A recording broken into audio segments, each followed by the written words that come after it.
അപ്പോൾ നിങ്ങളുടെ എന്ത് പറയണം ഇനി തുടങ്ങണം, എന്ത് പറയണമെന്നല്ല, എന്ത് പറഞ്ഞ് തുടങ്ങണം എന്ന് ഞാൻ കർത്താവിനോട് ചോദിച്ചപ്പോഴാണ് ജയേഷ് ബ്രദർ ഒരു പാട്ട് പാടിയത്. എന്ത് പാട്ടാണ് പാടിയത്? എന്ത് പാട്ടാണ് പാടിയത്? ഇപ്പം ഒരു വാക്ക് മതി. അത് ലുക്കായുടെ സുവിശേഷമാണ്, 7-ാം അധ്യായം 7-ാമത്തെ വാക്യം. വായിച്ചോളൂ. ശ്രുതികട്ടെ. ഹല്ലേലൂയ, ഹല്ലേലൂയ, ഹല്ലേലൂയ, ഹല്ലേലൂയ. യേശുവേ നന്ദി, ഹല്ലേലൂയ, സ്തോത്രം. ലൂക്ക 7:7.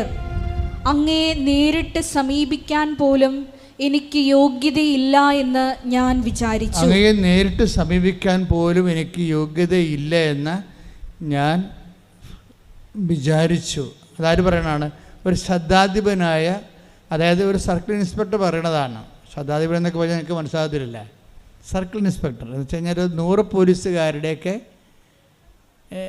അധിപനായിട്ടുള്ള ആളാണ് സർക്കിള്, അല്ലേ? SI, സബ് ഇൻസ്പെക്ടറുണ്ട്, സർക്കിൾ ഇൻസ്പെക്ടറുണ്ട്. അപ്പോൾ റോമിലുള്ള ഒരു സർക്കിൾ ഇൻസ്പെക്ടർ പറയണതാണ്, ഈശ്വരനെ കാണാൻ വന്നപ്പോൾ പറഞ്ഞാണ്, 100 പട്ടാളക്കാരുടെ അധിപനാണ് ശതാധിപൻ. അപ്പോൾ അദ്ദേഹം എന്താ പറഞ്ഞത്? എൻ്റെ ഭൃത്യൻ രോഗം ബാധിച്ച് കിടപ്പിലാണ്, അങ്ങയെ നേരിട്ട് സമീപിക്കാൻ പോലും എനിക്ക് യോഗ്യതയില്ലെന്ന് ഞാൻ കരുതി. വായിച്ച് വാക്ക് നോക്കി. ഞാൻ വിചാരിച്ചു. ഞാൻ വിചാരിച്ചു അങ്ങ് ഒരു വാക്കുച്ചരിച്ചാൽ മാത്രം മതി, അങ്ങൊരു വാക്കുച്ചരിച്ചാൽ മാത്രം മതി, എന്റെ ഭൃത്യൻ സുഖപ്പെട്ടുകൊള്ളും.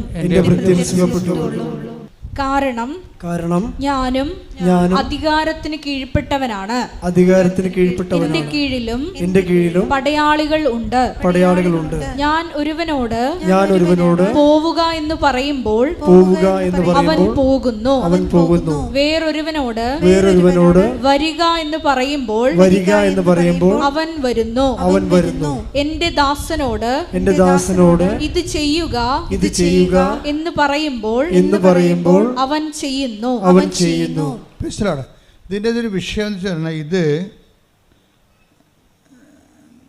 നമ്മളുടെ ഉടമ്പടിക്ക് എതിരാണ് ഈ പാട്ട്. കുറേ കാലം കഴിയുമ്പോഴാണല്ലോ ഇങ്ങനെ പതുക്കെയാണല്ലോ വെളിപാടുകൾ ഇങ്ങനെ ഉണ്ട്. ഉടമ്പടി എന്ന് പറയുന്ന ദൈവികമായ പദ്ധതിക്ക് ഈ പാട്ട് എതിരാണ്. എങ്ങനെയാണ് എതിരാകണത്? ഉടമ്പടി വാക്കുകൊണ്ടല്ല ഉടമ്പടി ആക്ടിവേറ്റ് ആകണത്. എങ്ങനെയാണ്? അവൻ പറയണത് പോലെ ചെയ്തുകൊണ്ടാണ്. അതാണ് വിഷയം. നേരെ ഓപ്പോസിറ്റാണ്. പൊട്ടസിൻ്റെ തിയോളജിയിലാണ് അവരാണ് ഇത് കൂടുതൽ ഉപയോഗിക്കുന്നത്. കാര്യം അവർക്ക് ബൈബിൾ എലോൺ സഫിക്സ് അല്ലെങ്കിൽ ഫെയ്ത്ത് എലോൺ, വിശ്വാസം മാത്രം മതി എന്ന് പറയുന്നവരാണ് അവരെ. കത്തോലിക്കൻ പറയും, കത്തോലിക്കത്തിന് എന്താ അപ്പോസ്തലിക സഭയിലുള്ളവരെന്താ പറയണത്? പാരമ്പര്യ അപ്പോസ്തലിക സഭയിലുള്ളവരെന്താ പറയണത്? വാക്ക് മാത്രം പോരാ, പിന്നെ പ്രവൃത്തിയും വേണം. അതാണ് വിഷയം. വിശ്വാസത്തിന് കർത്താവിനൊരു വാക്ക് മതി, പക്ഷെ നമുക്കൊരു വാക്ക് പോരാ. മനസ്സിലായില്ലേ? നമുക്കെന്ത് വേണം? പ്രവൃത്തിയും വേണം. എങ്ങനെ വേണം? അവൻ എല്ലാം നിങ്ങൾ സാക്ഷ്യങ്ങൾ നോക്കിയാൽ മനസ്സിലാകും. സാക്ഷ്യങ്ങൾ കേൾക്കുമ്പോൾ നിങ്ങൾക്ക് മനസ്സിലാകും ഓരോരുത്തരും ഉടമ്പടി ഫയറാക്കുന്നത് എങ്ങനെയാണ്. അവൻ പറയണ പോലെ ചെയ്താൽ പോലും നമുക്ക് ഉടമ്പടി മേജർ ഡ്യൂട്ടി ചെയ്യത്തില്ല, മൈനർ ഡ്യൂട്ടിയൊക്കെ ചെയ്യും. മേജർ ഡ്യൂട്ടി ചെയ്യണമെങ്കിൽ, ഇപ്പോൾ മേജർ ഡ്യൂട്ടി എന്ന് പറഞ്ഞാൽ കോംപ്ലിക്കേറ്റഡ് പ്രോബ്ലംസ് അല്ലേ, ലൈഫിൽ വരുന്ന കോംപ്ലിക്കേറ്റഡ് പ്രോബ്ലംസ് അല്ലേ, അത് അവൻ പറയണ പോലെ ചെയ്താലും ചില കോംപ്ലിക്കേറ്റഡ് പ്രോബ്ലംസ് അത് തരണം ചെയ്യാൻ പറ്റത്തില്ല. എന്താ കാരണം? അതിന് അവൻ പറയണത് പോലെ ചെയ്താലും പറ്റത്തില്ല. ചിലത് എന്ത് ചെയ്യണം? വിശേഷ വിധിയായി ചെയ്യണം. മത്തായി ശ്രീഹായുടെ സുവിശേഷം 5:47. സഹോദരങ്ങളെ മാത്രമേ. അതാണ് അവൻ പറയണതാണ്. നിങ്ങളെ സ്നേഹിക്കാൻ, പരസ്പരം സ്നേഹിക്കാൻ പറയണത് എന്താണ്? പരസ്പരം സ്നേഹിക്കാൻ പറഞ്ഞത് അവൻ പറയണതല്ലേ. പക്ഷെ സഹോദരങ്ങളെ മാത്രമേ സഹോദരങ്ങളെ മാത്രമേ നിങ്ങൾ അഭിവാദനം ചെയ്യുന്നുള്ളെങ്കിൽ വിശേഷവിധിയായി എന്താണ് നിങ്ങൾ ചെയ്യുന്നത്? വിജാതീയരും അത് തന്നെ ചെയ്യുന്നില്ലേ?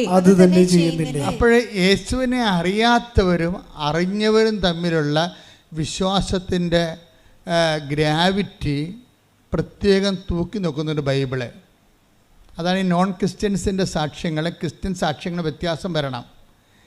കാര്യം നോൺ ക്രിസ്ത്യൻസ് എന്ന് പറയുന്നവർ അവർ ഒത്തിരി കാര്യങ്ങൾ ഭംഗിയായിട്ട് ചെയ്യുന്നുണ്ട്, അവർക്ക് അടയാളം കിട്ടുന്നുണ്ടെങ്കിലും ക്രിസ്ത്യൻസ് അത് ഫോളോ ചെയ്യരുത് ഒരിക്കലും.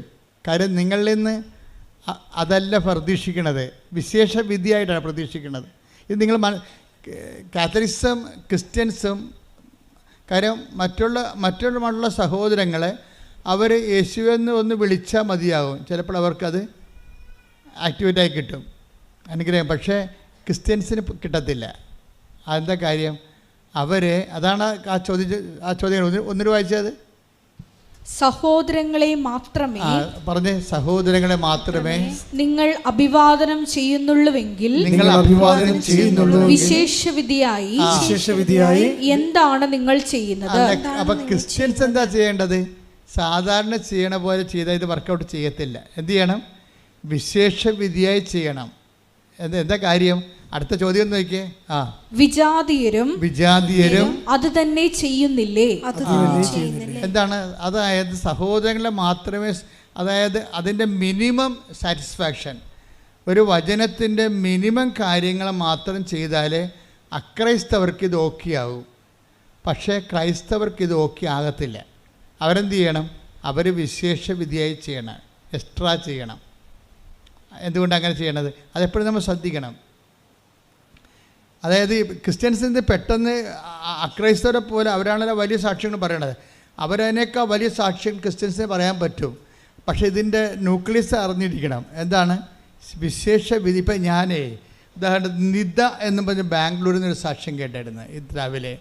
അപ്പം അവരെന്നാ ചെയ്തതെന്ന് വെച്ച് കഴിഞ്ഞാൽ, അവർ നിങ്ങൾ ഈ ഉടമ്പടി പ്രാർത്ഥന, പ്രത്യക്ഷീകരണ പ്രാർത്ഥന നമ്മൾ കൊടുത്തത് അവർ 5 ഭാഷകളിലേക്ക് തർജ്ജമ ചെയ്തത്, 5 എടുത്തിട്ട് പ്രിൻ്റ് ഔട്ട് ചെയ്ത് എല്ലാവർക്കും വിതരണം ചെയ്ത് നോക്കിയാൽ അപ്പോൾ വിശേഷവിധിയായി.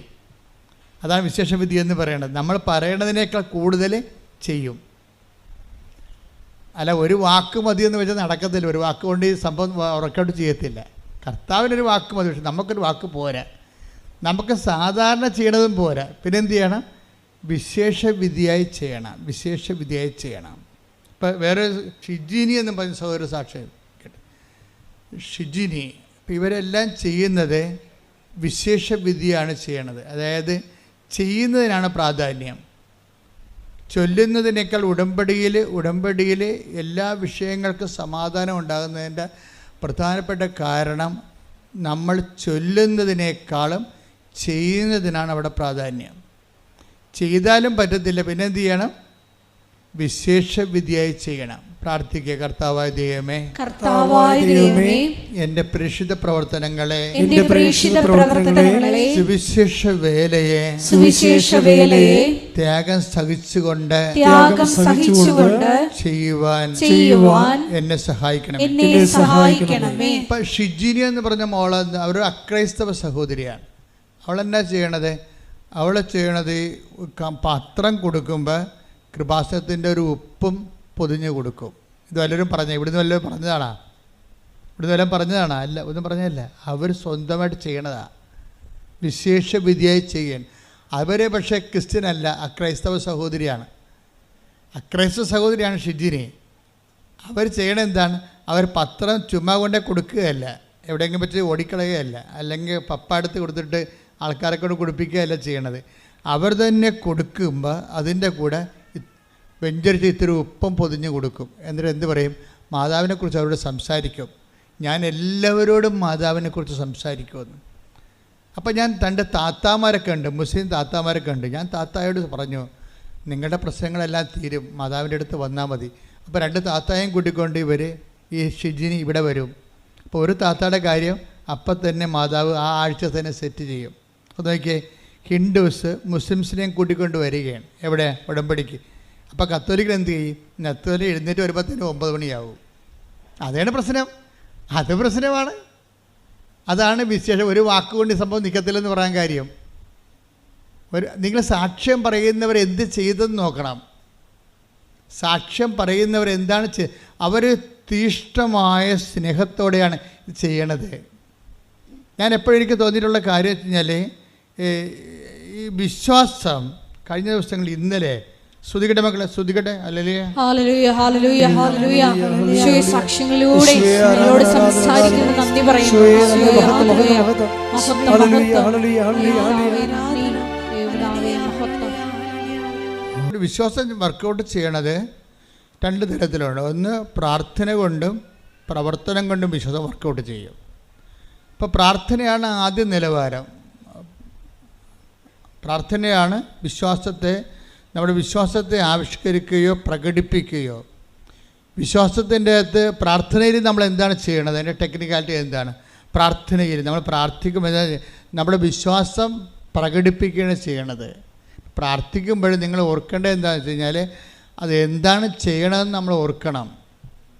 ഇപ്പോൾ നമ്മളിങ്ങനെ അവരെ ഇവിടെയൊക്കെ സംസാരിച്ചുകൊണ്ട് ചോറ് വാരി തിന്നുമ്പോൾ ആ ചോറ് തിന്നുന്നു, അതിൻ്റെ അകത്ത് മീനെടുത്ത് കഴിക്കുന്നു, ആ ക്യാബേജ് എടുത്ത് കഴിക്കുന്നു, നമ്മളിങ്ങനെ ഇട്ട് ചവക്കുന്നു. പക്ഷെ നമ്മൾ അറിയുന്നില്ല. നമ്മൾ ഫോണിൽ നമ്മൾ ആരോടെങ്കിലും പറയണ കേട്ടോണ്ടിരിക്കുകയായിരിക്കും, വേറെ ജോലി ചെയ്തുകൊണ്ടിരിക്കുകയായിരിക്കും. പക്ഷേ നമ്മൾ ഈ കഴിക്കുന്നത് വ്യത്യസ്തമായ സംഭവങ്ങളാണെങ്കിലും അതിങ്ങനെ ചവച്ചാൽ താഴേക്ക് പോകുന്നല്ലാതെ ചോറാണോ പോകുന്നത്, ക്യാബേജാണോ പോകുന്നത് നമ്മൾ അറിയുന്നില്ലല്ലോ. ഇതുപോലെ ഈ പ്രാർത്ഥനയ്ക്ക് അപകടം സംഭവിക്കും. പ്രാർത്ഥിക്കുമ്പോൾ വിശ്വസിക്കുന്നുവെന്നുള്ള കാര്യം നിങ്ങൾ ഓർത്തില്ലെങ്കിൽ നമ്മൾ മറ്റുള്ളവരോട് സംസാരം കേട്ടുകൊണ്ട് ഭക്ഷണം കഴിക്കണ പോലെ ഇരിക്കും. എന്താണ്, എന്തൊക്കെയാണ് കഴിക്കണത്, എന്തൊക്കെ കഴിച്ചു കൂട്ടി, അത്രയേ ഉള്ളൂ. അറിഞ്ഞില്ല എന്തൊക്കെയാണ് കഴിച്ചതെന്ന്. അത് ഞാൻ കഴിച്ചാ, ഇത് ഞാൻ കഴിച്ചാ, ഇതുണ്ടായിരുന്ന ഇവിടെ നിന്ന് പിന്നീട് കഴിച്ച് കഴിയുമ്പോൾ കൈ കഴുകിക്കുമ്പോഴാണ് നമ്മൾ മേശപ്പുറത്തോട് നോക്കണത്. അപ്പോൾ നമ്മൾ കഴിച്ച് കഴിഞ്ഞിരിക്കും, ഒന്നും അറിഞ്ഞില്ല. പല പ്രാർത്ഥനകൾക്ക് ഇങ്ങനെ ഒരു ദുരന്തം സംഭവിക്കാറുണ്ട്.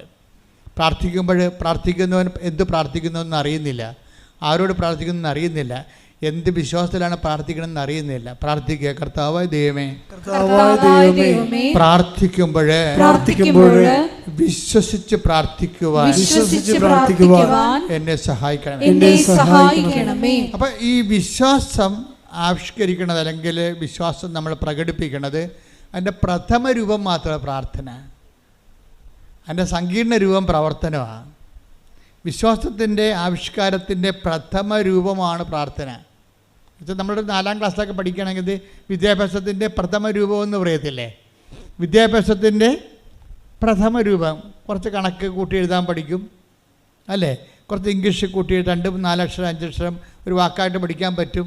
അപ്പോൾ വിശ്വാസത്തിൻ്റെ പ്രഥമ രൂപമാണ് പ്രാർത്ഥന, അതിൻ്റെ പൂർണ്ണ രൂപമല്ല. വിശ്വാസത്തിൻ്റെ പൂർണ്ണ രൂപം എന്ന് പറയണത് വിശ്വാസത്തിൻ്റെ പ്രഥമ രൂപമാണ് പലരും ചെയ്യണത്. അതുകൊണ്ടാണ് നിങ്ങൾ എപ്പോഴും ഗതി പിടിക്കാതെ കിടക്കണതിൻ്റെ കാരണം അതാണ്. വിശ്വാസത്തിൻ്റെ പൂർണ്ണ രൂപം എന്ന് പറഞ്ഞാൽ എന്താണ്? അതിൽ പ്രഖ്യാപനമുണ്ട്, പിന്നെന്താണ്, പ്രയോഗമുണ്ട്. പ്രഖ്യാപനം എന്ന് പറയുമ്പോൾ എപ്പോഴും ഞാൻ ഇടയ്ക്ക് പറയുന്നത് ചില ഉടമ്പടി ധ്യാനം കൂടുന്നവർ ഏത് പാർട്ട് കൂടിയിട്ടുണ്ടെന്ന് നമുക്കറിയത്തില്ലല്ലോ. ഉടമ്പടി ധ്യാനം 10,000 1000 ഉണ്ട്. ഇപ്പോഴ് 1000 ഉടമ്പടി ധ്യാനങ്ങളുണ്ട് യൂട്യൂബിൽ. അതിൽ ഏതാണ് നിങ്ങൾ കൂടിയെന്ന് അറിയത്തില്ല. അതുകൊണ്ട് ഞാനെപ്പോഴും ചെയ്യണമെന്ന് വെച്ചാൽ പഴയത് ഞാൻ ആവർത്തിക്കും, പിന്നെ ആവർത്തിക്കും.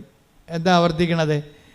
നിങ്ങൾക്ക് പുതിയ ആൾക്കാർക്ക്, പുതിയ തലമുറയല്ലേ നിങ്ങൾ, ഉടമ്പടിയുടെ ഓരോ ദിവസവും ഓരോ ഇപ്പോൾ ഇന്നലെ 500 പേര് പുതിയതായിട്ട് ഉടമ്പടി എടുത്തു. ഇന്നലെ ഒറ്റ ദിവസം 500 പേര് ഉടമ്പടി എടുത്തു. അപ്പോൾ പുതിയ തലമുറയാണ്. അപ്പോൾ എന്ത് ചെയ്യും? ഇവർക്ക് പുതിയ ആൾക്കാർക്ക് പഴയ കാര്യങ്ങൾ അറിയത്തില്ല പലർക്കും. അപ്പോൾ പുതിയ ആൾക്കാർക്ക് പഴയ കാര്യങ്ങൾ അറിയണമെന്നുണ്ടെങ്കിൽ ഈ ധ്യാനം കൂടുമ്പോഴല്ലേ അറിയാൻ പറ്റത്തുള്ളൂ. പറയാൻ പറ്റുമ്പോൾ എപ്പോഴും നമ്മൾ ശ്രദ്ധിക്കേണ്ടത് വിശ്വാസത്തിൻ്റെ പ്രഥമ രൂപമാണ് പ്രാർത്ഥന. അപ്പോൾ വെച്ചാൽ നമ്മുടെ ഒരു 4ാം ക്ലാസ് പഠിപ്പാണ് ഉള്ളത്. അതിൻ്റെ നിങ്ങൾക്ക് പ്രാർത്ഥിക്കുക മാത്രം ചെയ്യണമെങ്കിൽ ആത്മീയ വിദ്യാലയത്തിൽ നിങ്ങൾ 4ാം ക്ലാസ്സുകാരെത്തിയാണ്, അത്രേ ഉള്ളൂ. ഇപ്പോൾ പഠിയിട്ടില്ലേ ഏത് ക്ലാസ്സിലാണ് ഇരിക്കണമെന്ന് മനസ്സിലായില്ലേ? ഏത് ക്ലാസ്സിലാണ് ഇരിക്കണമെന്ന് മനസ്സിലായില്ലേ? നിങ്ങളെ പ്രാർത്ഥിക്കുക മാത്രമാണ് ചെയ്യണമെങ്കിൽ വിശ്വാസത്തിൻ്റെ പ്രഥമ രൂപം മാത്രമാണ് പ്രാർത്ഥന. അപ്പം അങ്ങനെയാണെങ്കിൽ നിങ്ങൾ എന്താ ചെയ്യണത്? നിങ്ങൾ വിശ്വാസത്തിൻ്റെ സാക്ഷരതയിൽ 4ാം ക്ലാസ്സിലാണ്. 4ാം ക്ലാസ്സുകാർക്ക് 4ാം ക്ലാസ്സുകാരുടെ പണി കിട്ടും, അത്രയേ ഉള്ളൂ. വലിയ പണിയൊന്നും ചെയ്യാൻ പറ്റത്തില്ല. കാര്യം 4ാം ക്ലാസ് നിങ്ങൾ പ്രാർത്ഥന മാത്രമാണെന്നുണ്ടെങ്കിൽ അതൊരു ആ 4ാം ക്ലാസ്സുകാരത്തിയാണ്. 4ാം ക്ലാസ്സുകാരനാണെങ്കിൽ നിങ്ങളുടെ ആ കാര്യം മാത്രം ചെയ്താൽ മതി. ആ ഒരു സ്കെയില് മാത്രമുള്ള റെമ്യൂണറേഷനൊക്കെ കിട്ടത്തുള്ളൂ നമുക്ക്. അപ്പം ഇതിനെക്കുറിച്ചൊരു ഐഡിയ ഉണ്ടാകണം. പിന്നെ എന്ത് ചെയ്യണം? നമ്മൾ വിശ്വാസത്തിൻ്റെ പ്രഥമ പാഠങ്ങൾ പിന്നിട്ട് പക്വതയിലേക്ക് വളരണം. Take the word of God. ശ്രുതിക്കട്ടെ ഹല്ലേലൂയ ഹല്ലേലൂയ ഹല്ലേലൂയ ഹല്ലേലൂയ. യേശുവേ നന്ദി. ഹല്ലേലൂയ ഹല്ലേലൂയ. യേശുവേ ആരാധന ആരാധന ആരാധന. യേശുവേ നന്ദി. മഹത്വം മഹത്വം മഹത്വം. ഹെബ്രായർ 6:1. ഹെബ്രായർ 6:1. അതിനാൽ ക്രിസ്തുവിന്റെ വചനത്തിന്റെ പ്രഥമ പാഠങ്ങൾ പിന്നിട്ട് നമുക്ക് പക്വതയിലേക്ക് വളരാം. നിർജീവ പ്രവർത്തികളിൽ നിന്നുള്ള തിരിച്ചുവരവാണ്. എന്താണ് നിർജീവ പ്രവർത്തികളിൽ നിന്നുള്ള നിർജീവ പ്രവർത്തി എന്ന് പറയുന്നത് ജീവൻ തരാൻ പ്രവർത്തികളെ ദൈവം വിശ്വാസം ഇങ്ങനെ പ്രവർത്തികളാൽ സാധൂകരിക്കപ്പെടുന്നുണ്ടെങ്കിലും ഈ പ്രവർത്തികളെ ദൈവം പിന്നെയും തിരിക്കുകയാണ്. എന്താ കാര്യം? ജീവനുള്ള പ്രവൃത്തിയും ജീവനില്ലാത്ത പ്രവൃത്തിയും. എന്നുവെച്ചാൽ കൃപ നമുക്ക് നൽകുന്ന പ്രവൃത്തിയുണ്ട്. കൃപയും ജീവനും ഒരേ അർത്ഥമാണ് ബൈബിളിലുള്ളത്. ഈശോ പറയും, ഞാൻ വന്നിരിക്കുന്നത് അവർക്ക് ജീവനുണ്ടാകാനും അത് സമർത്ഥമാണ്. 10:10 അങ്ങനെ പറയും. യോഹന്നാന്റെ 10:10 എന്താ പറയണത്? ഒന്ന് പറഞ്ഞ്, ഞാൻ വന്നിരിക്കുന്നത് അവർക്ക് ജീവനുണ്ടാകാനും അത് സമൃദ്ധമായി ഉണ്ടാകാനും. അപ്പോൾ അവിടെ ജീവൻ എന്ന് പറയുന്നത് ആ ജീവൻ തന്നെയാണ്. നമ്മൾ യോഹന്നാൻ 1:16 പറയണത്. എന്താ പറയണത്? തൻ്റെ നാമത്തിൽ വിശ്വസിക്കുന്നവർക്കെല്ലാം പറഞ്ഞേ, തന്റെ നാമത്തിൽ വിശ്വസിക്കുന്നവർക്കെല്ലാം കൃപയ്ക്ക് മേൽ കൃപ. അപ്പൊ ഈ കൃപയ്ക്ക് മേൽ കൃപ നൽകിയിരിക്കുന്ന പറയണ കൃപയ്ക്ക് മേൽ യോഹന്നാൻ 1:16 കൃപയ്ക്ക് മേൽ കൃപയും യോഹന്നാൻ 10:10 ജീവനുണ്ടാകാനും സമർത്ഥമായി ഉണ്ടാകാൻ ജീവൻ സമൃദ്ധിയും മേൽകൃപയും സമർത്ഥമായ ജീവനും ഒരേ വാക്ക് തന്നെയാണ്. ശരിക്കും പറഞ്ഞാൽ എന്താണ്? കൃപയാണ്, ദൈവികമായ ശക്തിയാണ്. നമ്മളിലേക്ക് അപ്ലോഡ് ചെയ്യുന്ന ശക്തി ചിലപ്പോൾ സിംഗിൾ ഫേസ് ആയിരിക്കും. അപ്പോൾ സിംഗിൾ ഫേസ് ആണെങ്കിൽ ഒരു മൈക്കൊക്കെ ഓപ്പറേറ്റ് ചെയ്യാൻ പറ്റും. പക്ഷേ സമർത്ഥമായ ജീവൻ എന്ന് പറയുമ്പോൾ 3 ഫേസ് ആയിട്ടുള്ള പവറാണ് വരണമെന്നുണ്ടെങ്കിൽ ഹെവി ഡ്യൂട്ടി എടുക്കും. വലിയ കാര്യങ്ങൾ, ഇതിനേക്കാൾ വലിയ കാര്യങ്ങൾ നിങ്ങൾ ചെയ്യും. Take the word of God. വലിയ കാര്യങ്ങൾ. ശ്രദ്ധിക്കട്ടെ. ഹല്ലേലൂയ ഹല്ലേലൂയ ഹല്ലേലൂയ ഹല്ലേലൂയ ഹല്ലേലൂയ. യേശുവേ നന്ദി. ഹല്ലേലൂയ സ്തോത്രം. ഹല്ലേലൂയ. യോഹന്നാൻ 14:12 സത്യം സത്യമായി ഞാൻ നിങ്ങളോട് സത്യമായി ഞാൻ നിങ്ങളോട് പറയുന്നു, എന്നിൽ വിശ്വസിക്കുന്നവനും ഞാൻ ചെയ്യുന്ന പ്രവൃത്തികൾ ചെയ്യും. ഞാൻ പിതാവിന്റെ അടുത്തേക്ക് പോകുന്നത് കൊണ്ട് ഇവയേക്കാൾ വലിയവയും അവൻ ചെയ്യും. അപ്പോഴ് പിതാവിന്റെ അടുത്ത് പോവുകയും പിന്നെന്താ സംഭവിക്കണത്? പിതാവിൻ്റെ അടുത്ത് പോകുന്നതെന്ന് പറയുമ്പോൾ അതിൻ്റെ അകത്ത് ഇംപ്ലിക്കേഷൻസ് ഉണ്ട് ഒത്തിരി. പിതാവിൻ്റെ അടുത്ത് പോവുകയും എന്താണ് ആ വചനം ഒന്ന് വായിച്ച്. യോഹന്നാൻ 4:14-12 ഒന്ന് വായിച്ച്. ഞാൻ പിതാവിന്റെ അടുത്തേക്ക് പോകുന്നത് കൊണ്ട് പറഞ്ഞേ, ഞാൻ പിതാവിന്റെ അടുത്തേക്ക് പോകുന്നത് കൊണ്ട് ഇവയേക്കാൾ വലിയവയും അവൻ ചെയ്യും. അപ്പം ഞാൻ പിതാവിൻ്റെ അടുത്ത് പോകുന്നത് കൊണ്ട് എന്ത് പറ്റി? ഇതിനേക്കാൾ വലിയവയും അവൻ ചെയ്യും. അപ്പോൾ വലിയ കാര്യങ്ങൾ കണ്ട വലിയ കാര്യം. അപ്പം ദൈവം തന്നെ കാര്യങ്ങൾ എത്ര എടുത്തിരിക്കുന്നു? ചെറിയ കാര്യങ്ങളുണ്ട്, പിന്നെന്താണ്? വലിയ കാര്യങ്ങളുണ്ട്. ചെറിയ കാര്യങ്ങൾ നമ്മുടെ വിശ്വാസത്തിൻ്റെ പ്രഥമ ആവിഷ്കാരമായ പ്രാർത്ഥനയും കൊണ്ട് ചെയ്യാൻ പറ്റും. വലിയ കാര്യങ്ങൾ ചെയ്യാൻ പറ്റത്തില്ല. വലിയ കാര്യങ്ങൾ ചെയ്യണമെങ്കിൽ വലിയ വിശ്വാസം എന്ന് പറയുന്ന സംഭവങ്ങൾ വേണം. വലിയ കാര്യങ്ങൾ ചെയ്യണമെങ്കിൽ വലിയ വിശ്വാസം എന്ന് വെച്ചാൽ ക്രിസ്തുവിൽ തന്നെ നമുക്ക് ചെറിയ വിശ്വാസം ഉണ്ടാകും, വലിയ വിശ്വാസം ഉണ്ടാകും. എന്ന് പറഞ്ഞ്, ക്രിസ്തുവിൽ തന്നെ നമ്മൾക്ക് ചെറിയ വിശ്വാസം ഉണ്ടാകും, വലിയ വിശ്വാസം ഉണ്ടാകും. അപ്പം ക്രിസ്തുവിനെ അറിയണതനുസരിച്ചാണ് ആ വിശ്വാസത്തിൻ്റെ ആക്കത്തൂക്കം ഉണ്ടാകുന്നത്, ആനുപാതികം. ക്രിസ്തുവിനെ നമ്മൾ അറിയുന്നതിന് ആനുപാതികമായിരിക്കും നിങ്ങൾക്ക് ലഭിക്കുന്ന വിശ്വാസത്തിൻ്റെ ആക്കത്തൂക്കം. ഇപ്പോൾ അയാളോട് എന്ത് പറയുന്നു? ലൂക്ക 7:8. ലൂക്ക 7:8 എന്താണ്? കാരണം ഞാനും അധികാരത്തിന് കീഴ്പ്പെട്ടവനാണ്. അധികാരത്തിന് കീഴ്പ്പെട്ടവൻ. ക്രിസ്തു പറയുന്നുണ്ട് ഇത്രയും വലിയ വിശ്വാസം ഇസ്രായേലിൽ പോലും കണ്ടിട്ടില്ല. Take the word of God that 7:9 ലൂക്ക 7:9. യേശു ഇത് കേട്ട് അവനെപ്പറ്റി വിസ്മയിച്ചു. ആരെക്കുറിച്ച്? ശതാധിപനെ കുറിച്ച്. തന്നെ അനുഗമിച്ചിരുന്ന ജനക്കൂട്ടത്തിന് നേരെ തിരിഞ്ഞ് അവൻ പറഞ്ഞു, ഞാൻ നിങ്ങളോട് പറയുന്നു, ഇസ്രായേലിൽ പോലും ഇതുപോലുള്ള വിശ്വാസം ഞാൻ കണ്ടിട്ടില്ല. അപ്പോൾ വിശ്വാസ അപാചയത്തിൻ്റെ കാലത്താണ് ക്രിസ്തു വരുന്നത്. നമ്മുടെ ജീവിതം ഇസ്രായേലിൽ പോലും ഈ ഒരു വിജാതിയൻ്റെ വിശ്വാസം ഇല്ലാത്തൊരു കാലമാണത്. അപ്പോൾ ക്രിസ്തുവിൻ്റെ വരവിൻ്റെ കാലം നോക്കുമ്പോഴേ എന്തുകൊണ്ടാണ് ഇന്നിപ്പോൾ പ്രത്യക്ഷീകരണ തിരുനാൾ ആഘോഷിക്കുന്നു? എന്തുകൊണ്ടാണ്? ഇസ്രായേലിൽ പോലും ദൈവം ആഗ്രഹിക്കുന്നൊരു വിശ്വാസ നിലവാരം അക്കാലങ്ങളിലില്ല. അതിന് പല കാര്യങ്ങൾ കൊണ്ടാണ് അതുണ്ടായത്. അതുകൊണ്ട് ആട്ടിടയന്മാരെ പോയി മത്സ്യത്തൊഴിലാളികളെയൊക്കെ പോയി കാണേണ്ടി വരേണ്ട ഒരു അവസ്ഥ വരണത് അന്നത്തെ സമൂഹത്തിൽ നിലവിൽ വിശ്വാസം നിലനിൽക്കുന്ന ആൾക്കാരാണ് അവരെ. പൊതുസമൂഹത്തിൻ്റെ മുമ്പിൽ ആചാര അനുഷ്ഠാന വിശ്വാസമാണ്, അകത്തളങ്ങളിലേക്കുള്ള ആന്തരിക വിശ്വാസമില്ല. വിശ്വാസം എന്ന് പറയുമ്പോൾ ചിലപ്പോൾ അനുഷ്ഠാനങ്ങൾ നമ്മൾ പാലിക്കും, ആചാരങ്ങൾ നമ്മൾ പാലിക്കും, ഞായറാഴ്ച നമ്മൾ പള്ളിയിൽ പോകും, ചിലപ്പോൾ കുമ്പസാരിക്കും, ചില കുർബാനയൊക്കെ സ്വീകരിക്കും എന്ന് പറഞ്ഞാലും പ്രവൃത്തികളിൽ വരുമ്പോൾ ഒരു വ്യത്യാസം ഒരു ആ വിശ്വാസത്തിൻ്റെ ആന്തരികത ഉണ്ടാകത്തില്ല. അതുകൊണ്ട് ദൈവം അത് നിങ്ങളുടെ ആചാര അനുഷ്ഠാനങ്ങളെ കൗണ്ട് ചെയ്യപ്പോൾ ചില ആൾക്കാർ കാണിക്കൂട്ടുന്ന ആചാര അനുഷ്ഠാനങ്ങൾ ദൈവം കൗണ്ട് ചെയ്യത്തില്ല. എന്താ കാര്യം എന്ന് വെച്ച് കഴിഞ്ഞാൽ അവരത് ചെയ്തതിന് ശേഷം വീട്ടിൽ വന്നിട്ടും പാവത്തങ്ങളോടും വീട്ടിലുള്ളവരോടും തട്ടിപ്പും അതുപോലെ തന്നെ തരികിട പരിപാടിയൊക്കെ കാണിക്കും. അപ്പോൾ തട്ടിപ്പും തരികിട പരിപാടിയും കാണിച്ചു കഴിഞ്ഞാൽ ഉള്ള പ്രശ്നം എന്താണ്? അവരെ ആചാര അനുഷ്ഠാനങ്ങളിൽ മാത്രമുള്ള വിശ്വാസമാണ്, ആ വിശ്വാസം ദൈവം അംഗീകരിക്കുന്നില്ല. അതാണ് എൻ്റെ വിഷയം. അതാണ് ഇസ്രായേലിൽ പോലും ഇതുപോലുള്ള വിശ്വാസം കണ്ടെത്തലെന്ന് വെച്ചാൽ സാധാരണ റോമൻ പവറിൽ ഉണ്ടാകുന്ന വിശ്വാസം പോലും ഇസ്രായേലിൽ ആന്തരികമായ വിശ്വാസം നിലനിൽക്കണില്ല. ഇത് സഭയ്ക്കും സംഭവിക്കും, നിങ്ങൾക്കൊക്കെ സംഭവിക്കും. നിങ്ങൾ കുറേ കാര്യങ്ങൾ ഇങ്ങനെ കാട്ടിക്കൂട്ടി ചെയ്യും സാങ്കേതികമായിട്ട്, പക്ഷേ ആന്തരികമായിട്ട് നിങ്ങൾ ദൈവത്തെ സ്നേഹിക്കുന്നുണ്ടോ എന്ന് ചോദിച്ചു കഴിഞ്ഞാൽ എന്തെങ്കിലും ഒരു പ്രശ്നം വരുമ്പോൾ അറിയാൻ പറ്റും. നിങ്ങൾ ഇത്രയും കാര്യങ്ങളൊക്കെ ചെയ്യുന്നുണ്ടെങ്കിലും നിങ്ങളുടെ പ്രതീക്ഷയ്ക്ക് വിരുദ്ധമായിട്ട് ഒരു നെഗറ്റീവ് സംഭവങ്ങൾ ജീവിതത്തിൽ നടന്നു കഴിഞ്ഞാൽ അപ്പം തന്നെ നിങ്ങളുടെ പ്രാർത്ഥന മങ്ങും.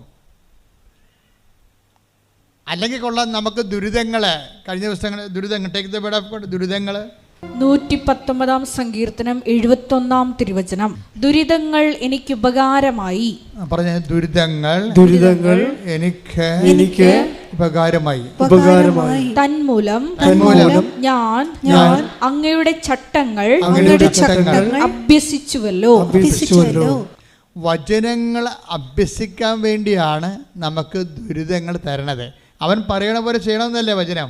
അപ്പം അവൻ പറയണ പോലെ ചെയ്യണമെന്നുണ്ടെങ്കിൽ നമുക്ക് രണ്ട് കാര്യങ്ങൾ ദൈവം തരും. ഒന്ന് അനുഗ്രഹങ്ങൾ തരും, അപ്പോൾ നമുക്ക് ബൂസ്റ്റഡ് ആവും.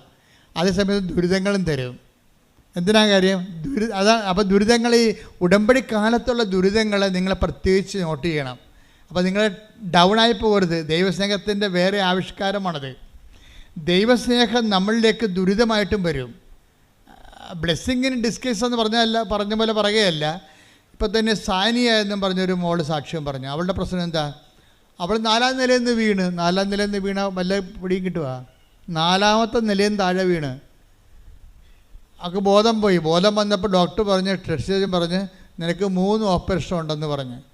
അപ്പോൾ ഒരുത്തി കൊണ്ടുവന്ന് കൃപാസനം പത്രം കൊടുത്ത്.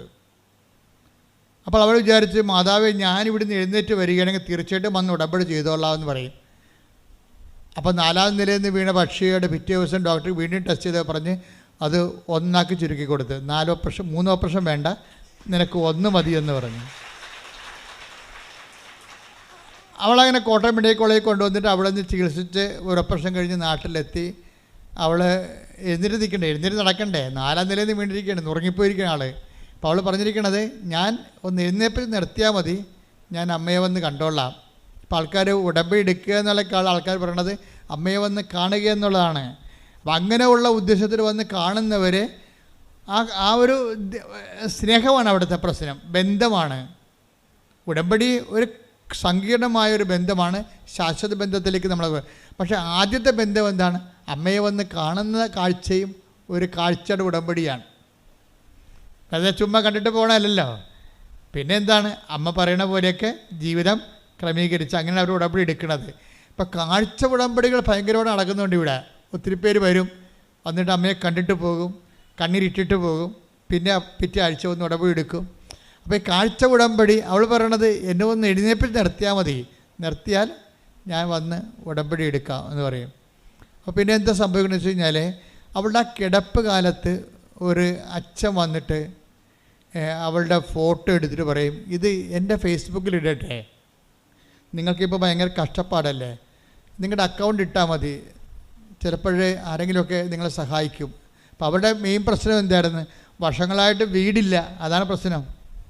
വർഷങ്ങളായിട്ട് സ്വന്തമായിട്ട് വീടില്ല. ഇപ്പോൾ എന്നാ പറ്റിയെന്ന് വെച്ച് കഴിഞ്ഞാൽ അച്ഛനത് ഫേസ്ബുക്കിൽ ഇട്ട് കഴിഞ്ഞപ്പോഴുണ്ട് അവർക്ക് വീട്, അവരുടെ ചികിത്സ മുഴുവൻ ഏറ്റെടുക്കാൻ ഒരാൾ വന്ന്, പിന്നെ ഉടനെ അവർക്ക് വീട് വാങ്ങിച്ചു കൊടുക്കാൻ ആൾ വന്നു, അത് ഒരു സ്ഥലം വാങ്ങിച്ചു കൊടുക്കാൻ വേറെ ആൾ വന്ന്, പെട്ടെന്നാണ് അവൾ എഴുന്നേറ്റ് വരുന്ന മുമ്പ് അവർക്ക് വീട് സ്ഥലവുമായി ഉടനെ. അപ്പോൾ നോക്കിയേ, അപ്പോൾ നമ്മുടെ കാഴ്ച ഉടമ്പടിക്ക് മുമ്പ് ഒരു നേർച്ച ഉടമ്പടി വരുന്നുണ്ട്.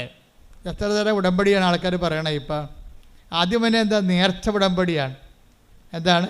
ഞാൻ അമ്മയെ വന്ന് കണ്ടോളാം. അപ്പം തന്നെ കണ്ടോളാമെന്ന് പറയുമ്പോൾ എന്താണ്? വാഗ്ദാനമായി. വാഗ്ദാനം വന്നു കഴിഞ്ഞാൽ ഉടനെ, വാഗ്ദാനത്തിലാണല്ലോ ഉടമ്പടി, വാഗ്ദാന പേടകമല്ലേ അമ്മ. അപ്പോൾ വാഗ്ദാനത്തിലാണ് ഉടമ്പടി. ആദ്യ ഉടമ്പടി ചെയ്യണ വാഗ്ദാനത്തിലാണ്. പിന്നെയാണ് ആദ്യം നേർച്ച ഉടമ്പടി, പിന്നെ കാഴ്ച ഉടമ്പടി, പിന്നെയാണ് നമ്മൾ മാതാവുമായിട്ട് മരിയൻ ഉടമ്പടി ചെയ്യണത്. അപ്പോൾ ഇതിൻ്റെ ഉള്ളിലെല്ലാം ഈ നേർച്ച ഉടമ്പടി തന്നെ ആദ്യമേ ഫലിച്ചു. പിന്നെ എന്താണ്? പിന്നെയാണ് അവൾ അമ്മയെ വന്ന് കണ്ടിട്ട് ബാക്കിയുള്ള കാര്യങ്ങളെല്ലാം സെറ്റാക്കുന്നത്. അപ്പോൾ ഈ വിഷയമെന്ന് പറയണത്, ഇതിൻ്റെ ഉള്ളിൽ ഈ വിശ്വാസത്തിൻ്റെ ഒരു വളർച്ചയുണ്ട്. വിശ്വാസത്തിൻ്റെ വളർച്ചയെന്ന് പറയണത് ഈ ദുരിതകാലത്തും ദൈവത്തിൻ്റെ സ്നേഹം അവൾ അനുഭവിക്കുകയാണ്. അതാണ് ദുരിതങ്ങളെ എനിക്ക് ഉപകാരമായി, ഞാൻ ആ കാലങ്ങളിലെല്ലാം എൻ്റെ കർത്താവിൻ്റെ വചനം പാലിക്കാൻ എനിക്ക് കഴിഞ്ഞു, അതാണ് പറയണത്. ഇപ്പോൾ ഓരോ ദുരിതങ്ങൾക്ക് പോലും ഉദ്ദേശം എന്താണ്? ഉടമ്പടി തന്നെയാണ് ഉദ്ദേശം. അതാണ് 119:71 വായിച്ചേ. ദുരിതങ്ങൾ എനിക്ക് ഉപകാരമായി, ദുരിതങ്ങൾ എനിക്ക് ഉപകാരമായി, തന്മൂലം ഞാൻ അങ്ങയുടെ ചട്ടങ്ങൾ അഭ്യസിച്ചു, ഞാൻ അങ്ങയുടെ വചനങ്ങൾ അഭ്യസിച്ചു. ഉടമ്പടി പാലിച്ചു എന്നാണ് പറയണത്. ഇപ്പം അപ്പം ഉടമ്പടി ഇടക്കുണ്ടാകുന്ന ദുരിതങ്ങൾ എന്തിനുള്ളതാണ്? ചില ആൾക്കാർക്ക് വിവരമില്ലാത്ത കാരണം അവർ വീണ് പോയിട്ടുണ്ട്. എന്താ കാര്യം? ഉടമ്പടി എടുത്തിട്ടും എനിക്ക് അങ്ങനെ സംഭവിച്ചല്ലോ എന്ന് പല ആൾക്കാർ പറയും. ഞാൻ ഉടമ്പടി എടുത്തിട്ടും എനിക്ക് അങ്ങനെ സംഭവിച്ചു. ഉടമ്പടി എടുക്കാത്തവർ ഞാൻ തന്നെ വെച്ച അതേ കാര്യം വെച്ചവർ അവർ അത് നേടുകയും ചെയ്തു എന്ന് പറയുമ്പോൾ അവർക്ക് ദുരിതമായി. ചില ആൾക്കാർക്ക് ദുരിതം ഉഴപ്പായി പോയി കാണും. കാര്യം അതായത് ഉതപ്പ് വരണ ആർക്കാണ്? ഉതക്കാൻ കഴിയുന്ന എളിതരം ഉള്ളിടത്തല്ലേ വാദം കോച്ചണത്. ആയുർവേദം എന്താ പറയണത്? എളിതരം ഉള്ളിടത്ത് വാദം കോച്ചു വന്നത്. ഇപ്പോൾ വാദം ഇങ്ങനെ കോച്ചിപ്പിടുത്തം ഉണ്ടാകണം എവിടെയാണ് ബോഡിയിൽ നീര് കെട്ടാൻ സാധ്യതയുള്ളത് അവിടെ ഇങ്ങനെ കോച്ചും. നിങ്ങളെ ഉടമ്പടി എടുക്കാൻ ഉള്ള ആൾക്കാർക്കും എന്തെങ്കിലും വിഷയബന്ധിയാണ് വിശ്വാസമെങ്കിൽ ആ വിഷയം അതുപോലെ നടന്നില്ലെങ്കിൽ അവിടെ വാദം കൊച്ചും. ഉടമ്പടിയിൽ എപ്പോഴും വരേണ്ടത് നിങ്ങൾ ഉടമ്പടിയുടെ പ്രധാനപ്പെട്ട ലക്ഷ്യം നിങ്ങളുടെ വിഷയമല്ല, വ്യക്തിയാണ്. ഉടമ്പടിയുടെ ലക്ഷ്യം ആരാണ്? വിഷയമല്ല, ആരാണ്? വ്യക്തിയാണ്, ദൈവമാണ്. നിങ്ങളുടെ വിഷയം ദൈവത്തിന് ഏൽപ്പിച്ചിട്ട് അവൻ പറയുന്ന പോലെ ചെയ്യുമ്പോൾ എന്താണ് സംഭവിക്കുന്നത്? നിങ്ങൾ ദൈവത്തെ സ്നേഹിക്കുകയാണ്. ദാറ്റ് മീൻസ് ദൈവത്തെ മുമ്പത്തെക്കാൾ വിധമായി വിശേഷവിധിയായി സ്നേഹിക്കാൻ വേണ്ടി ദൈവം നിങ്ങൾക്കൊരു അവസരം തരുന്നതാണ് ഉടമ്പടി. എന്താ? ദൈവം നിങ്ങൾക്ക് ഒരവസരം തരുന്നതാണ് ഉടമ്പടി, വിശേഷവിധിയായി സ്നേഹിക്കാൻ വേണ്ടി. കർത്താവ് ഇടയ്ക്കിടയ്ക്ക് 10 ദിവസം കൊണ്ട് ചോദിച്ചില്ലേ? അവസാന കാലങ്ങളിൽ 3 പ്രാവശ്യം ഇടവിട്ട് ചോദിച്ചില്ലേ? എന്താണ്? ഇവരെക്കാൾ അധികമായി നീ എന്നെ. Take the word of God. യോഹന്നാൻ 21:15. യോഹന്നാൻ 21:15. അവരുടെ പ്രാതൽ കഴിഞ്ഞപ്പോൾ, അവിടെ പ്രഭാത ഭക്ഷണം കഴിഞ്ഞപ്പോൾ യേശു ശിമയോൻ പത്രോസിനോട് ചോദിച്ചു, യോഹന്നാന്റെ പുത്രനായ ശിമയോനെ, നീ ഇവരെക്കാൾ അധികമായി എന്നെ സ്നേഹിക്കുന്നുവോ? അവൻ പറഞ്ഞു, ഉവ്വ് കർത്താവേ, ഞാൻ നിന്നെ സ്നേഹിക്കുന്നുവെന്ന് നീ അറിയുന്നുവല്ലോ. ഇങ്ങനെ 3 പ്രാവശ്യം ഈശോ ചോദിച്ചിട്ടുണ്ട് പത്രോസിനോട്. 3 പ്രാവശ്യം. ഇങ്ങനെ ഓരോ പ്രാവശ്യം ചോദിക്കുമ്പോഴും ഓരോ കോംപ്ലിക്കേറ്റഡ് അനുഗ്രഹങ്ങൾ കൊടുത്തുകൊണ്ടിരിക്കാം, ഓരോരോ ഉത്തരവാദിത്തങ്ങൾ കൊടുത്തുകൊണ്ടിരിക്കും. അപ്പോൾ ഇതുപോലെ ഉടമ്പടിയിൽ നിങ്ങളോട് ഓരോരോ ഘട്ടങ്ങളിലെ, ഇപ്പോൾ ദുരിതം കിട്ടിയാലും അനുഗ്രഹം കിട്ടിയാലും കർത്താവ് ചോദിക്കാത്ത ചോദ്യം എന്താണ്? നീ ഇവരെക്കാൾ അധികമായി എന്നെ സ്നേഹിക്കുന്നുവോ? ഉടമ്പടി എന്ന് പറയുന്നത് ദൈവസ്നേഹത്തിലേക്കുള്ള ഒരു ഭയങ്കര വിളിക്കുള്ളിലെ വിളിയാണ്. എന്താണ്? എ കോൾ വിത്തിൻ കോൾ എന്ന് പറയും. അതുപോലെ തന്നെ നമുക്കൊരു വിളിയുണ്ട്, വിശ്വാസത്തിൻ്റെ വിളിയുണ്ട്. ആ വിശ്വാസത്തിൻ്റെ വിളിയിൽ നിന്നാണ് നമ്മൾ ഉടമ്പടിയിലേക്ക് പ്രവേശിക്കുമ്പോൾ വിളിക്കുള്ളിലെ വിളിയാണ്. എന്താ വെച്ച് കഴിഞ്ഞാൽ ദൈവസ്നേഹത്തിലേക്കുള്ള വിളിയാണത്. അല്ലാതെ നിങ്ങൾക്ക് എന്തെങ്കിലും അനുഗ്രഹങ്ങൾ സാധിച്ചു തരാൻ വേണ്ടി മാത്രമുള്ള ഒരു നീക്കുപോക്കല്ലത്. എന്താണ്? ദൈവത്തിൻ്റെ സങ്കീർണമായ സ്നേഹത്തിലേക്കും ആത്മബന്ധത്തിലേക്ക് നിങ്ങളെ വിളിക്കുകയാണ്. കൈയടിച്ച് ശ്രദ്ധിക്കട്ടെ.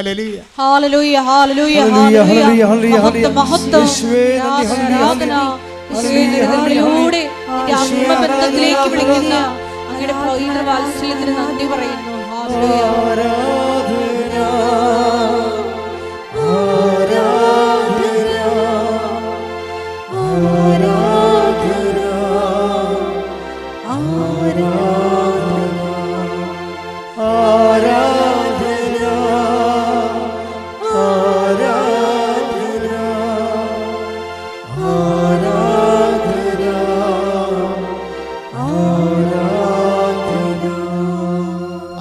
പത്രോസില്ലേ ഇപ്പം ഇങ്ങനെ വിശേഷവിധിയായി നീ എൻ്റെ കുഞ്ഞാടുകളെ മേയ്ക്കുക, നീ എൻ്റെ കോലാടുകളെ മേയ്ക്കുക, ഇങ്ങനെ പുതിയ ഉത്തരവാദിത്തം കൊടുത്തുകൊണ്ട് അധികാരം ഏൽപ്പിക്കുമ്പോൾ ഇത് ദൈവവിളി, ആ വിളിയിലൂടെ പത്രോസ് ചെയ്യുന്നതിന് ശേഷം എല്ലാ അപ്പോസ്തലന്മാരെക്കാൾ വിശേഷമായ അധികാര അവകാശങ്ങൾ നേടുന്നുണ്ട്.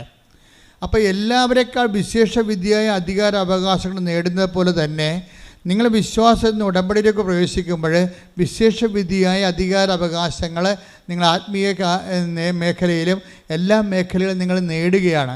അതിൻ്റെ ഇടയ്ക്ക് വരുന്ന വിഷയങ്ങൾക്കെല്ലാം നിങ്ങൾ മറുപടി പറഞ്ഞുകൊണ്ടിരിക്കണം ദൈവത്തോട്. ഇപ്പോൾ അതെന്തറിയാമോ? ആദ്യത്തെ പത്രോസിൻ്റെയൊക്കെ നിലവാരം എന്താ? ആദ്യത്തെ വിശ്വാസത്തിൽ പത്രോസിൻ്റെ നിലവാരം ആ 5 ഭർത്താക്കന്മാരുണ്ടായ സമറിയാക്കാത്തിയുടെ നിലവാരമായിരുന്നു. നോക്കിയേ, പത്രോസിൻ്റെ വളർച്ച നിങ്ങൾ കാണുന്ന വിശ്വാസത്തിന് ഒരു വളർച്ചയുണ്ട്. ഉടമ്പടി നീലയാണ് ഞങ്ങളുടെ ഉടമ്പടി, സിൽവർ ഗ്രേ ആണെന്ന് പറഞ്ഞ് തലയിൽ വെച്ചുകൊണ്ടെന്നൊരു കാര്യമില്ല. അത്രയും വിശ്വാസ വളർച്ച ഉണ്ടാകും. ഇപ്പം ഞാൻ ഉടമ്പടി സിൽവർ ഗ്രേ ബാൻ ചെയ്തിരിക്കുകയാണ്. എന്താ കാര്യം? ഉടമ്പടി സിൽവർ ഗ്രേയും കൊണ്ടുവന്ന കക്ഷികൾ പലതും എന്നോട് ആവലാദികൾ പറഞ്ഞപ്പോൾ പറഞ്ഞപ്പോൾ മനസ്സിലായി ഇപ്പോഴും ഇവർ ആവലാദി ക്രിസ്ത്യാനിയാണ്. പേപ്പർ മാത്രമേ കളർ മാറിയിട്ടുള്ളൂ. ഇവിടെ കളർ മാറിയിട്ടില്ല, ഇവിടെ പഴയ കളർ തന്നെയാണ്. സിൽവർ ഗ്രേയിൽ ആൾക്കാർ വന്നിട്ട് പഴയ നക്കാപ്പിച്ച അവലാദി, ഇവർ ആദ്യം വന്ന കാലത്ത് പച്ച ഉടമ്പടിയായിരുന്ന കാലത്ത് ആവലാതി പറഞ്ഞ പോലെ ആ ആവലാതി തന്നെ സിൽവർ ഗ്രേയും പറയുന്നുണ്ടെങ്കിൽ ഇവർ പത്രം വാങ്ങിച്ച് കളർ മാറ്റിയെന്നല്ല, ഇവിടെ കളർ മാറിയിട്ടില്ല. ഇവർ പഴയ ആൾക്കാർ തന്നെ വിശ്വാസത്തിൽ ഇപ്പോഴും ABCD ആയിട്ടുള്ള ആ 4ാം ക്ലാസ് പഠിപ്പായിട്ട് നടക്കുകയാണ്. അതുകൊണ്ട് ഞാനിപ്പോൾ സിൽവർ ഗ്രേ ബാൻ ചെയ്ത് എനിക്കിനി ബോധ്യപ്പെടണം ഇവർ വിശ്വാസത്തിൽ വളർന്നു. കാര്യം വിശ്വാസത്തിലൊരു വളർച്ചയുണ്ട്. ഈ പത്രോസിൻ്റെ സ്റ്റാൻഡേർഡ് എന്തായിരുന്നു? 5 ഭർത്താക്കന്മാരുണ്ടായ സമറിയാക്കാരത്തിൻ്റെ സ്റ്റാൻഡേർഡായിരുന്നു. ഈ 2 കക്ഷികളും ഒരു കാലത്ത് കർത്താവിൻ്റെ വചനം ഒരുപോലെ മനസ്സിലാക്കിയ ആൾക്കാരാണ്. നമുക്കറിയാമല്ലോ സമറിയാക്കാരത്തെ കഥ നിങ്ങൾക്കറിയാമല്ലോ. ഒരു സ്ത്രീ വെള്ളം കോരാൻ വന്നു, സമറിയായിലൊരു സ്ത്രീ വെള്ളം കോരാൻ വന്നപ്പോൾ എവിടെയാണ് ഈ സമറിയ എന്നറിയണം. അതായത് ഇസ്രായേൽ ജനം വാഗ്ദാന പേടകവുമായിട്ട് വരണ്ട ഭൂമിയിലൂടെ ഉരുണ്ട് കയറിയ സ്ഥലമാണ്, വിശ്വാസത്താൽ കയറിയ സ്ഥലമാണ്. അവർ കാനാൻ ദേശത്ത് നിന്ന്, അവർ ഈജിപ്തിൽ നിന്ന് വരുമ്പോഴേ ഈ കാനാൻ ദേശം ഈ ജോർദാൻ നദി മുറിച്ച് കയറുന്നത് സമറിയയിലാണ് കയറുന്നത്. അപ്പോൾ ഇസ്രായേൽ ജനം വിശ്വാസത്തിൻ്റെ വലിയ മുന്നേറ്റം നടത്തിക്കൊണ്ട് കയറിയ ആ ഒരു സ്ഥലത്താണ് ഈ കിണർ കുഴിച്ചിരിക്കുന്നത്. ആ വിശ്വാസത്തിൻ്റെ കിണറിലെ കർത്താവ് വരുമ്പോൾ ഒരു സ്ത്രീയെ കാണും. അവർ വെള്ളം കോരാൻ വന്നതാണ്. അപ്പോൾ കർത്താവ് അവളോട് ചോദിക്കും, എനിക്കിത്തിരി കുടിക്കാൻ തരുമോയെന്ന് ചോദിക്കും. അപ്പോഴുടനെ ഇവളെ ജാതി പറയും. ഉടമ്പടിക്ക് നമ്മൾ ജാതി പറയത്തില്ല. എന്താ കാര്യം? ദൈവം ഒറ്റ ജാതിയായിട്ട് നമ്മളെ സൃഷ്ടിച്ചിരിക്കണ കാരണം അവിടെ ജാതിയില്ല. ഉടമ്പടിക്ക് മതവും പറയത്തില്ല, പക്ഷേ ക്രിസ്തുവിനെ പറയും. എന്താ കാര്യം? ക്രിസ്തു എല്ലാവർക്കും വേണ്ടിയുള്ളതാണ്. കാര്യം 2:30 ലൂക്ക 2:30 എടുത്ത് ശ്രദ്ധിക്കട്ടെ. ഹല്ലേലൂയ ഹല്ലേലൂയ ഹല്ലേലൂയ ഹല്ലേലൂയ ഹല്ലേലൂയ. യേശുവേ നന്ദി. ഹല്ലേലൂയ ഹല്ലേലൂയ. യേശുവേ ആരാധന ആരാധന. ലൂക്ക 2:30 എന്തെന്നാൽ സകല ജനതകൾക്കും വേണ്ടി, ഏറ്റുപറഞ്ഞ സകല ജനതകൾക്കും വേണ്ടി അങ്ങ് ഒരുക്കിയിരിക്കുന്ന രക്ഷ എന്റെ കണ്ണുകൾ കണ്ടുകഴിഞ്ഞു. അപ്പൊ ക്രിസ്തുവിനെ ഒരുക്കിയിരിക്കുന്നത് ആരാണ്? ആർക്ക് വേണ്ടിയാണ്? സകല ജനങ്ങൾക്ക് വേണ്ടി. കൈയടിക്കട്ടെ, ശ്രദ്ധിക്കട്ടെ. ഹല്ലേലൂയ ഹല്ലേലൂയ ഹല്ലേലൂയ ഹല്ലേലൂയ ഹല്ലേലൂയ ഹല്ലേലൂയ ഹല്ലേലൂയ ഹല്ലേലൂയ. പരിശുദ്ധ പരമദിവ്യകാരുണ്യത്തിന് നേരവും ആരാധനയും സ്തുതിയും പുകഴ്ചയും ഉണ്ടായിരിക്കട്ടെ. നമ്മള് ലൂക്ക യോഹന്നാന്റെ 21:6 കണ്ടിരിക്കുന്ന പത്രോസല്ലേ, എല്ലാവരെക്കാൾ അധികമായി സ്നേഹിച്ച പത്രോസ്. അങ്ങയുടെ ആദ്യത്തെ സാക്ഷരതാ നിലവാരം എന്തായിരുന്നു? അദ്ദേഹത്തിൻ്റെ ആദ്യത്തെ സാക്ഷാത് നിലവാരം ഈ 5 ഭർത്താക്കന്മാരുണ്ടായ സമറിയാക്കാരത്തിയുടെ അതേ സാംസ്കാരിക വചന ഗ്രഹണ നിലവാരമായിരുന്നു. അതറിയണമെന്നുണ്ടെങ്കിൽ ലൂക്ക യോഹന്നാന്റെ സുവിശേഷം 4:33 എടുത്തേ. യോഹന്നാൻ 4:33 ആരെങ്കിലും ഇവന് ഭക്ഷണം കൊണ്ടുവന്ന് കൊടുത്തിരിക്കുമോ എന്ന് ശിഷ്യന്മാർ പരസ്പരം പറഞ്ഞു. എന്താ പ്രശ്നം വെച്ച് കഴിഞ്ഞാല് ഈ സമറിയായിലെ കിണറിന്റെ കരയിൽ നിൽക്കുകയാണ്. അപ്പം കർത്താവ് ദാഹിച്ച് പൊരിഞ്ഞ് അവിടെ വന്നു. ശിഷ്യന്മാരെ ഉച്ചഭക്ഷണത്തിനായി പറഞ്ഞയച്ചു വാങ്ങിച്ചുകൊണ്ട് വരാൻ. അവർ ഭക്ഷണം കൊണ്ട് വന്നപ്പോൾ സ്ത്രീയോട് കർത്താവ് സംസാരിക്കുകയാണ്. അപ്പോൾ സംസാരിക്കുന്ന സമയത്ത് ഇവർ ഭക്ഷണം കൊണ്ട് വന്നിട്ട് കർത്താവിൻ്റെ ചോദിക്കും, ഗുരു ഭക്ഷണം എന്ന് പറയും. അപ്പോൾ കർത്താവിൻ്റെ പറയണത്, നിങ്ങൾ അറിയാത്ത ഭക്ഷണം എനിക്കുണ്ട്. അതാണ് സംഭവം. നിങ്ങൾ അറിയാത്ത ഭക്ഷണം എനിക്കുണ്ട്. അതാണ് പിന്നെ 6:36 ഈശോ അത് റെക്ടിഫൈ ചെയ്യും. എന്താണ്? എൻ്റെ പിതാവിൻ്റെ ഇഷ്ടം നിറവേറ്റുകയാണ് എൻ്റെ ആഹാരം. ഇപ്പം അറിയാത്ത ഭക്ഷണം എനിക്കുണ്ടെന്ന് പറയുമ്പോൾ എൻ്റെ പിതാവിൻ്റെ ഇഷ്ടം നിറവേറ്റുകയാണ് എൻ്റെ ആഹാരം എന്നുള്ളത് പത്രോസ് ഗ്രാസ്പ് ചെയ്യാൻ വേണ്ടി പത്രോസ് അന്ന് വളർന്നിട്ടില്ല. പത്രോസ് അതിനെന്താ പറയണത്? ആരെങ്കിലും ഇവന് ഭക്ഷണം കൊണ്ടുവന്ന് കൊടുത്ത് കാണുമോ? അറിയാത്ത ഭക്ഷണം ഉണ്ടെന്ന് പറഞ്ഞപ്പോഴേ അതിൻ്റെ ആധ്യാത്മികമായ ആന്തരിക അർത്ഥത്തെ വിവേചിക്കാൻ കഴിയാത്ത ഈ ആധ്യാത്മികതയിൽ വളരെ പാപ്പരത്വം ഉണ്ടായിരുന്ന പത്രോസ് പറഞ്ഞ് ആരോ കൊണ്ടുവന്ന് ഭക്ഷണം കൊടുത്തു കഴിഞ്ഞു. ഈ സ്റ്റാൻഡേർഡ് തന്നെയാണല്ലോ ആ ചേർത്തിക്കുണ്ടായത്. ആ ചേർത്തിയോട് എന്താ പറഞ്ഞത്? ഈശോ എന്താ പറയണത്? 4:10 ഈശോ പറയവേ നീ. അപ്പോൾ ഈശോ ആ സ്ത്രീയോട് ചോദിക്കും, എനിക്ക് ഒരു പാത്രം വെള്ളം കുടിക്കാൻ തരാൻ പറയും. അപ്പോൾ ആ സ്ത്രീ എന്നാ പറയും? നീ യഹൂദനാണ്, ഞാൻ സമരക്കാരത്തി. യഹൂദനും സമരക്കാരും തമ്മിൽ ബന്ധമൊന്നുമില്ലല്ലോ എന്ന് പറയും. അപ്പോൾ ഈശോ എന്ന് പറയും, നിന്നോട് കുടിക്കാൻ ചോദിക്കുന്ന ആരാണെന്ന് നീ അറിയുകയും അവനോട് നീ ചോദിക്കുകയും അവൻ നിനക്ക് ജീവൻ്റെ വെള്ളം നൽകുകയും ചെയ്യും. അപ്പോൾ അവളെന്ന് പറയും, കിണറാണെങ്കിൽ ആഴമുള്ളത്, ഇതിൻ്റെ ഈ പാത്രവുമില്ല, പിന്നെ വെള്ളം എങ്ങനെ കിട്ടും? അത് തന്നെ കണ്ട. ഈശോ തന്നെ വിശ്വസിക്കാതിരുന്നവരെ സ്വീകരിക്കാതിരുന്ന പരിശുദ്ധാത്മാവിനെക്കുറിച്ചാണ് അവൻ പറഞ്ഞത്. പരിശുദ്ധാത്മാവിനെക്കുറിച്ചാണ് പറഞ്ഞത്. പക്ഷേ ആ ചേർത്തി പൊട്ടക്കിണറിലെ വെള്ളമായിട്ടാണ് കണക്കാക്കിയത്. ഈ 2 കക്ഷികളും തോറ്റിരിക്കണം അവിടെ. കർത്താവിന് ക്രിസ്തുവിനെ മനസ്സിലാക്കാൻ 2 കക്ഷികളും തോറ്റു, ഒരുപോലെ തോറ്റു. കൂടെ നടന്ന പത്രോസിനും വിവരമില്ല. അതുപോലെ തന്നെ കഠിനമായി കണ്ടുമുട്ടിയ ആ സ്ത്രീക്ക് 2 പേർക്കും ഒരേ സാക്ഷരതയാണ്. ഈ സാക്ഷരതയിൽ നിന്നാണ് ഇനി വളർന്ന് വരേണ്ടത്. അപ്പം നിങ്ങൾക്കൊരു അനുഗ്രഹം കിട്ടിയെന്ന് പറയുമ്പോൾ ക്രിസ്തു നിങ്ങളുടെ പോകല്ല എന്ന് വിചാരിക്കരുത്. ക്രിസ്തു പോക്കറ്റിൽ ചാടിപ്പോയെന്ന് ഞാൻ പറയത്തുള്ളൂ. ഒരു അനുഗ്രഹം കിട്ടിക്കഴിയുമ്പോൾ നിങ്ങൾ തെറ്റിദ്ധരിച്ചു. നിങ്ങളെ ഇനിയിപ്പോൾ എന്ത് ചോദിച്ചാലും ദൈവം തരും, ആര് ചോദിച്ചാലും ദൈവം തരുമെന്ന്. പക്ഷേ അങ്ങനെയല്ല. അതൊരു ആദ്യ നിലവാരം.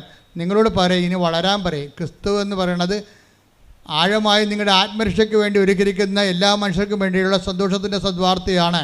നിങ്ങൾ ഇനി ക്രിസ്തുവിനെ അറിയാൻ വേണ്ടി ഉയരാൻ പറയും, ഉയരാനും വളരാനും പറയും. ഉടമ്പടിയാണ് നിങ്ങളെ ക്രിസ്തുവിൽ ഉയരുകയും വളർത്തുകയും ചെയ്യണത്. പ്രാർത്ഥിക്കുക. കർത്താവായ ദൈവമേ, വിശ്വാസത്തിന്റെ പ്രഥമ പാഠങ്ങൾ പിന്നിട്ട് 6:1 രേഖപ്പെടുത്തിയിരിക്കുന്ന പോലെ പക്വതയിൽ വളരുവാൻ ക്രിസ്തുവിനെ കുറിച്ച് അങ്ങയെക്കുറിച്ചുള്ള അറിവിനാൽ ഞങ്ങളെ ആഴപ്പെടുത്തണമേ. ഇനി ക്രിസ്തുവിൽ ഇവരെ വളർത്തുന്ന ഒരു ഭാഗമാണ് വരുന്നത്. ക്രിസ്തുവിൻ്റെ പ്രഥമ പാഠങ്ങൾ. ഇത് വിശ്വാസത്തിൻ്റെ 6:1 അനുസരിച്ചുള്ള പ്രഥമ പാഠങ്ങളാണ്. ഇനി അടുത്ത പാഠങ്ങളിലേക്ക് പോകുന്ന മുമ്പ് കർത്താവ് പറയും, നിനക്ക് 5 ഭർത്താക്കന്മാരുണ്ട്, നീ ഈ വെള്ളം എനിക്ക് തരുമോ എന്ന് ചോദിക്കുമ്പോൾ, അതായത് ഈ വെള്ളം കുടിക്കുന്ന ഒരിക്കലും ദാഹിക്കത്തില്ല എന്ന് പറയുമ്പോൾ കർത്താവിനോട് ഈ ജീവൻ്റെ ജലം എനിക്ക് തരുമോ എന്ന് ചോദിക്കുവോള്. അപ്പോൾ എനിക്ക് പിന്നീട് വെള്ളം കോരാൻ വരേണ്ടിയില്ലല്ലോ എന്നാണ് അവൾ പറയണത്. അവൾ വിചാരിക്കണം ഈ വെള്ളം തന്നെ ആയിരിക്കും എന്ന് വിചാരിക്കും. അപ്പോൾ കർത്താവ് എന്താ പറയണത്? പോയി നിൻ്റെ ഭർത്താവിനെ വിളിച്ചുകൊണ്ട് വരിക എന്ന് പറയും. അപ്പോൾ അവൾ തന്നെ പറയും എനിക്ക് ഭർത്താവ് ഇല്ല എന്ന് പറയും. അപ്പോൾ ഈശോ എന്ത് പറയും? നിനക്ക് 5 ഭർത്താക്കന്മാർ ഉണ്ടായിരുന്നു, ഇപ്പോഴുള്ള ആൾ നിൻ്റെ ഭർത്താവ് അല്ലെന്ന് പറയും. അപ്പോഴവൾ പറയും അങ്ങൊരു പ്രവാചകനാണെന്ന് ഞാൻ മനസ്സിലാക്കുന്നു. കണ്ടാ, ക്രിസ്തുവിനെക്കുറിച്ചുള്ള അറിവ് കൂടി വേണം. വിശ്വാസത്തിൻ്റെ പ്രഥമ പാഠങ്ങൾ പിന്നീട് കണ്ടില്ലേ? വിശ്വാസത്തിൻ്റെ പ്രഥമ പാഠങ്ങൾ കർത്താവ് ഒരു അനുഗ്രഹദാതാവായിട്ട് തോന്നും. ഉടമ്പടിയിൽ കർത്താവ് ഒരു അനുഗ്രഹദാതാവായിട്ട് നിങ്ങൾ തോന്നണത് അവിടെ തന്നെ നിന്ന് കഴിഞ്ഞാൽ കുറച്ച് കഴിയുമ്പോൾ അനുഗ്രഹത്തിൻ്റെ ആ വിളക്ക് കെട്ടുപോകും. എന്താ കാര്യം? അതിൻ്റെ അടുത്ത പാഠമുണ്ട്. എന്താ കാര്യം? അനുതാപത്തിൻ്റെ പാഠമാണ്. എന്താണ്? ഇനി ക്രിസ്തുവിനെ മുന്നോട്ട് അറിയണമെന്നുണ്ടെങ്കിൽ, ഇപ്പോൾ ചില ആൾക്കാർ പറഞ്ഞു നമ്മൾ യൂട്യൂബിൽ ഇന്ന് എന്തെങ്കിലും നമുക്ക് ഇഷ്ടപ്പെട്ടൊരു കണ്ടൻറ്റ് നമ്മൾ അപ്ലോഡ് ചെയ്തെടുക്കുമ്പോൾ അത് സൗജന്യമായിരിക്കും. അതിൻ്റെ കോംപ്ലിക്കേറ്റഡ് വേർഷനുണ്ട്. അത് പറയും അത് പേയ്മെൻറ്റ് നടത്തണമെന്ന് പറയും. അത് നിങ്ങൾ പൈസ അടച്ചാലാണ് അത് തരത്തുള്ളൂ, ആ കണ്ടൻറ്റ് തരത്തുള്ളൂ എന്ന് പറയും. ഇതുപോലെ ക്രിസ്തുവിൻ്റെ പ്രഥമ പാഠം, വിശ്വാസത്തിൻ്റെ പ്രഥമ പാഠം സൗജന്യമാണ്. അതിൻ്റെ സെക്കൻഡ് ഗ്രേഡ് വരുമ്പോൾ പറയും പേയ്മെൻ്റ് ഉണ്ടെന്ന് പറയും. എന്താ പേയ്മെൻ്റ് ഉള്ളത്? 5 ഭർത്താക്കന്മാരുണ്ടായിരുന്നു, അതുമായിട്ട് ഇനി മുന്നോട്ട് പോകാൻ പറ്റത്തില്ല, ഇപ്പോഴുള്ള ആൾ നിൻ്റെ ഭർത്താവുമല്ല, അപ്പോൾ അതുകൊണ്ട് ഈ കലാപരിപാടിയും ജീവിതമായിട്ട് മുന്നോട്ട് പോകാൻ പറ്റത്തില്ല, ഞാൻ തന്നിരിക്കുന്ന അനുഗ്രഹം നിൻ്റെ പാപത്തിനുള്ള അംഗീകാരമല്ല, ലൈസൻസ് അല്ലെന്ന് പറയും. ക്രിസ്തുവിനെക്കുറിച്ച് അറിയണ്ടേ? നിത്യരക്ഷയിലേക്കല്ലേ പോണത്. നിത്യരക്ഷയിലേക്ക് നമ്മൾ പോകണം. ഉടനെ അത് എപ്പോഴും നമ്മൾ ശ്രദ്ധിക്കേണ്ടത്, അതായത് നമ്മളുടെ വിശുദ്ധീകരണ ജീവിത വിശുദ്ധിയും വിശ്വാസത്തിൻ്റെ സങ്കീർണമായിട്ടുള്ള ബന്ധങ്ങൾ നമ്മൾ ഭയങ്കര ബന്ധമുണ്ട്. നമ്മൾ വിശുദ്ധീകരിക്കണ അനുസരിച്ച് കൊണ്ട് അടയാളങ്ങൾ കൂടിക്കൊണ്ടിരിക്കുകയും ആന്തരികമായ ആഴപ്പെടുത്തലും ബോധ്യവും ഉണ്ടായിക്കൊണ്ടിരിക്കും. പ്രാർത്ഥിക്കുക. കർത്താവായ ദൈവമേ, ക്രിസ്തുവിനെ അറിയാൻ ഗ്രഹിക്കാൻ എന്നെ വിശുദ്ധ ജീവിതത്തിലേക്ക് ആനയിക്കണമേ. ശ്രുതികട ഹല്ലേലൂയ. നമ്മൾക്ക് വിശ്വാസത്തിൻ്റെ പ്രഥമ പാഠങ്ങൾ പിന്നിടുകയാണ്, പക്വതയിലേക്ക് വളരുകയാണ്. അതുകൊണ്ട് തന്നെ വലിയ കാര്യങ്ങൾ ഞാൻ എൻ്റെ പിതാവിൻ്റെ നമ്മൾ 14:12 വായിച്ചില്ലേ യോഹന്നാൻ്റെ സുവിശേഷം? ഞാൻ എൻ്റെ പിതാവിൻ്റെ അടുക്കിലേക്ക് പോകുന്നതിനാൽ പറഞ്ഞേ, ഞാൻ എൻ്റെ പിതാവിൻ്റെ അടുക്കിലേക്ക് പോകുന്നതിനാൽ ഇതിനേക്കാൾ വലിയ കാര്യങ്ങളും നിങ്ങൾ കാണും. ദൈവം കാര്യങ്ങളെ രണ്ടായിട്ട് തിരിക്കുന്നു. ചെറിയ കാര്യങ്ങളും വലിയ കാര്യങ്ങളും വലിയ കാര്യങ്ങളും. കാര്യങ്ങൾ എങ്ങനെ സങ്കീർണമാണ്. വിശ്വാസത്തിൻ്റെ പ്രഥമ പാഠം പിന്നിട്ട് കഴിഞ്ഞാൽ പിന്നെ വലിയ കാര്യങ്ങൾ സംഭവിച്ചുകൊണ്ടിരിക്കും.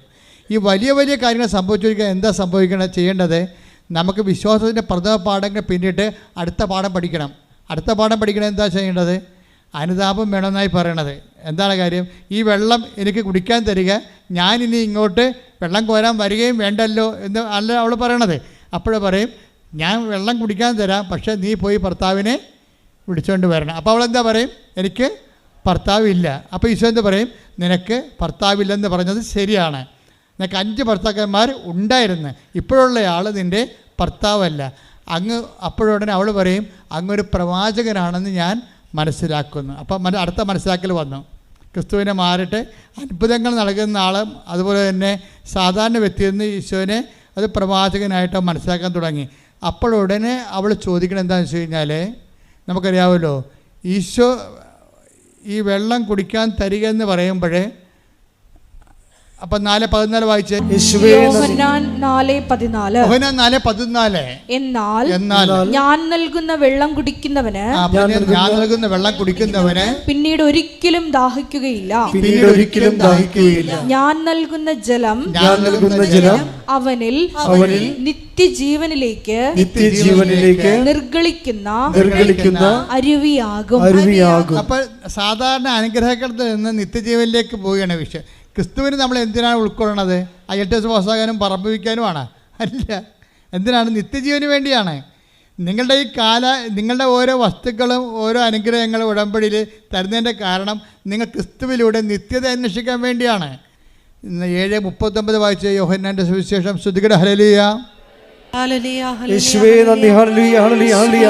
പരിശുദ്ധ പരമദിവ്യകാരുണ്യത്തിന് ആരാധനയും സ്തുതിയും പുകഴ്ചയും ഉണ്ടായിരിക്കട്ടെ. യോഹന്നാൻ 7:39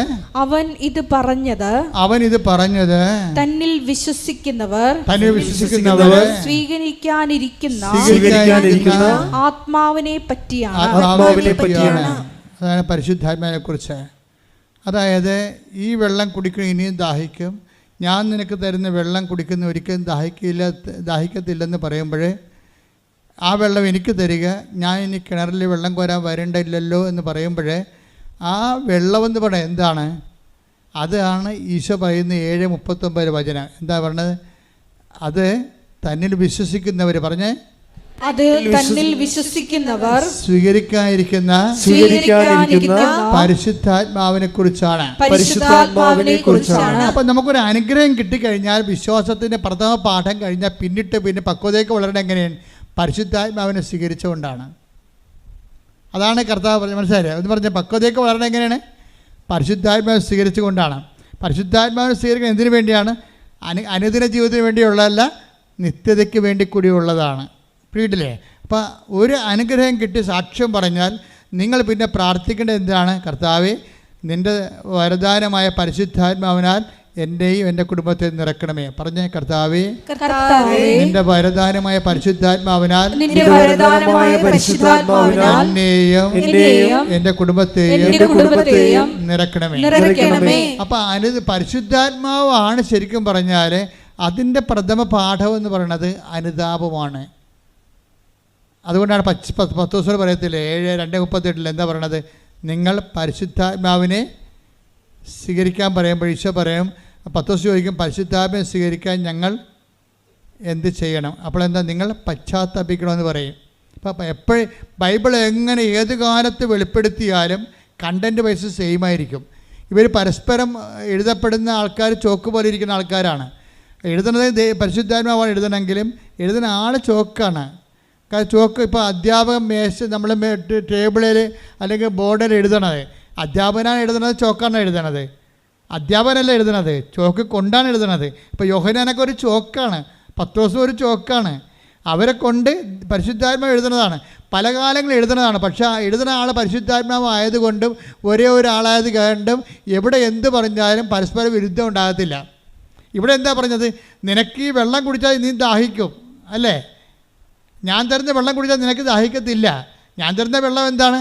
അത് 7:39 തന്നെ വിശ്വസിക്കാതിരുന്നവർ സ്വീകരിക്കാതിരുന്ന പരിശുദ്ധാത്മാവിനെ കുറിച്ചാണ് അവൻ പറഞ്ഞത്. ഈ ആത്മാവിനെ കിട്ടാൻ എന്താ പറയണം? എന്താ മാർഗം? ഈ ആത്മാവിനെ കിട്ടാൻ പശ്ചാത്താപം തന്നെ പറയണം. പോയി ഭർത്താവിനെ വിളിച്ചുകൊണ്ട് വരണം. അപ്പോൾ പറഞ്ഞ് ഞാൻ എൻ്റെ ഇപ്പോൾ അപ്പോൾ എനിക്ക് ഭർത്താവില്ല, നിനക്ക് ഭർത്താവില്ലെന്ന് പറഞ്ഞ് ശരിയാണ്.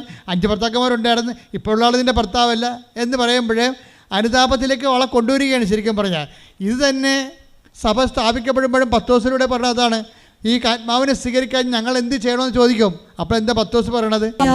പ്രവർത്തനങ്ങൾ 2:38 പത്രോസ്